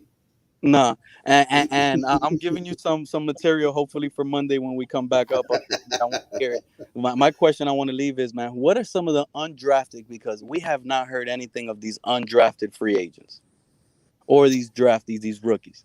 I guess that's a good topic for Monday. I'll look up more stuff and we'll talk about it Monday. Let's try to hype some of those guys up, look into them, and see what they're gonna, let's see if we could get some of these players right for training camp, because that's when their names should be starting to pop up in about 2 weeks. Hey, Pete, where can people find you and argue with you on social media? Oh, you can find me and argue with me right here on this show, on Larry's show, any Dolphin, on K-Flex, and if I get time, and everybody's show, I get on everybody's show and we could talk and have a good time and argue our Dolphins. I love my team, and I appreciate each and every single last one of you letting me up and give my Dolphin thoughts. Hey, Pete, man, you're the man, brother, and we're waiting for you to become a member of the channel, bro. I'm just saying, you need to become a member of La Familia. Oh, man. I'm going to look into that. I'm going to look into You see the way my bank account is set up is it backs up to my savings. It takes 3 business days. I got you, Pete. Your family no matter what, brother. And keep doing your thing, man. I'll see you Monday morning, all right? You guys have a blessed weekend. Thank you for having me. You too, brother. Be good, man. Pete. All right. And then there were 2. Good show, bro. Long show, but good show, right? Like it was. It just goes to show you how passionate, us Dolphin fans are, how polarizing a topic money can be, regardless of who the player is. And when it involves a player that, really has been humble, his whole time here, has been a team guy and has produced, how polarizing that subject can be. Listen, if you want my 2 cents, I think I've said more than my piece on it. I don't judge X for trying to get the most he can out of his opportunity, his window to get paid. He got paid by the Dolphins. He signed that contract. The contract makes him one of the highest paid cornerbacks in the league. Unfortunately for him, it's he's not the highest paid on the team, but from the team's perspective, they paid the guy, and I think that it'll be a stalemate. Come end of training camp. It's going to cost him a lot of money if he sits out training camp, but I don't think he minds that. I don't think the team minds that because X has been around long enough. He's a pro. He's gonna he's gonna ball out day one, and hopefully it's for the Dolphins. Hey, look, man. I hope that you're the same thing too. AB says, Cameron, come by Larry's show, Finn's fan panel on YouTube. Also, bring that knowledge. Actually, the best was left for last. Cameron is going to tell us how the season lines up with the Cubs. Finally won it all. That's funny stuff right there, man. Hey, I got mine in 2016. I'm good for the rest of my life. I just need the Orioles and Marlins to win one, and I'll be happy. Both of them. Hey, the Marlins are going to happen before the Orioles. You tell me. The Marlins. No, don't say it. All right. Anyways, bro. It's Spread Kindness Friday. You want to say anything about Spread Kindness before I get you off here and I finish up my thoughts? Yeah. Listen, and this is. I don't want to bring the show down a little bit. We lost a friend here in the South Florida community who's battling depression this week, who decided to take his own life. And I just want to tell anybody and everybody, even if, on this show, in my real life, what have you, there's always an opportunity to reach out, to reach out and get help. My door is always open. My phone's always on. Slide into my DMs if you need to. Because we're all here for each other. Nothing is too much to take over, man. Like it's never has to come to that point. And spreading kindness has a lot to do with that. Being cordial and respectful and nice to each other. We're all humans trying to do our thing on this earth, and there's no reason for the hate. So one love to everybody, and reach out if you need to talk. I love you, brother, man. You're the man. That's all that needs to be said on your end. And I'm here for you if you ever need it. All right, man. Right. All right. Be good, man. I'm going to wrap up the show. I'm going to let you go. Enjoy your thing. And I will talk to you. Oh, Yvonne donated $10. Love the content. Respect the opinions. And you've gained a loyal follower. Fins up. Hey, AB, man, thanks for bringing the real. We appreciate your support and love as well. And everybody have a good weekend, man. Be good, Cam. All right, guys. Now it's my turn. Now you're mine. Maniacal laugh. Look, guys, this has been so much fun hanging out with y'all today. I truly love what I do on a day in, day out basis. I want to do this. I want to bring this show to you for a very, very long time. And when you guys share or like it, that helps. When you guys donate to the channel, that helps. When you guys sign up to become a member of the channel, that helps. But most importantly, when you guys engage and get in the chat and you speak, that's awesome. That's awesome. And you guys are great. You're so wonderful. And, I don't care if you're Pete or AB with your crazy views on this wonderful, amazing team. Or if you're, like myself, who is, or like Solo D, who's like, we're going undefeated every year. That's what we're gonna do. It's you guys are absolutely amazing. And what I wanted to do, the reason that you see, and I'm gonna wrap up here, guys. I'm not keeping you on. The reason that you see all these guys, TD, Doug, K Flexen, Wade, myself. Having Coach Coupon, being a part of here, right? Having the new Spanish-speaking podcast with Dolphins. Make sure you guys go check that out, right? Also, make sure at 5 p.m. today, you guys are also checking out the newest episode from Wade, What Would Shula Do? All right? And then you also got to remember the Freak Show with Allie. I have all of these people on because I wanted a central place. I wanted a central place for everybody to come together and enjoy amazing South Florida content. right? I wanted, whether you're talking about the new MMA show that we're going to have, which is, by the way, going to be awesome. Shout out to Angel Ortiz, the Fire and Ice Combat Sports Show on Miami Sports Music Podcast Network. That will be starting in the next couple of weeks. Or if you're listening to Wade or Helfins or whoever, I just wanted a place where everybody could come together and just enjoy being together and spreading kindness and just having fun. And so that's what I wanted to do. And that's what I do every day. And Spread Kindness Friday is amazing to me. So I want to make sure that that happens. You guys are awesome. I love you guys. Please, please,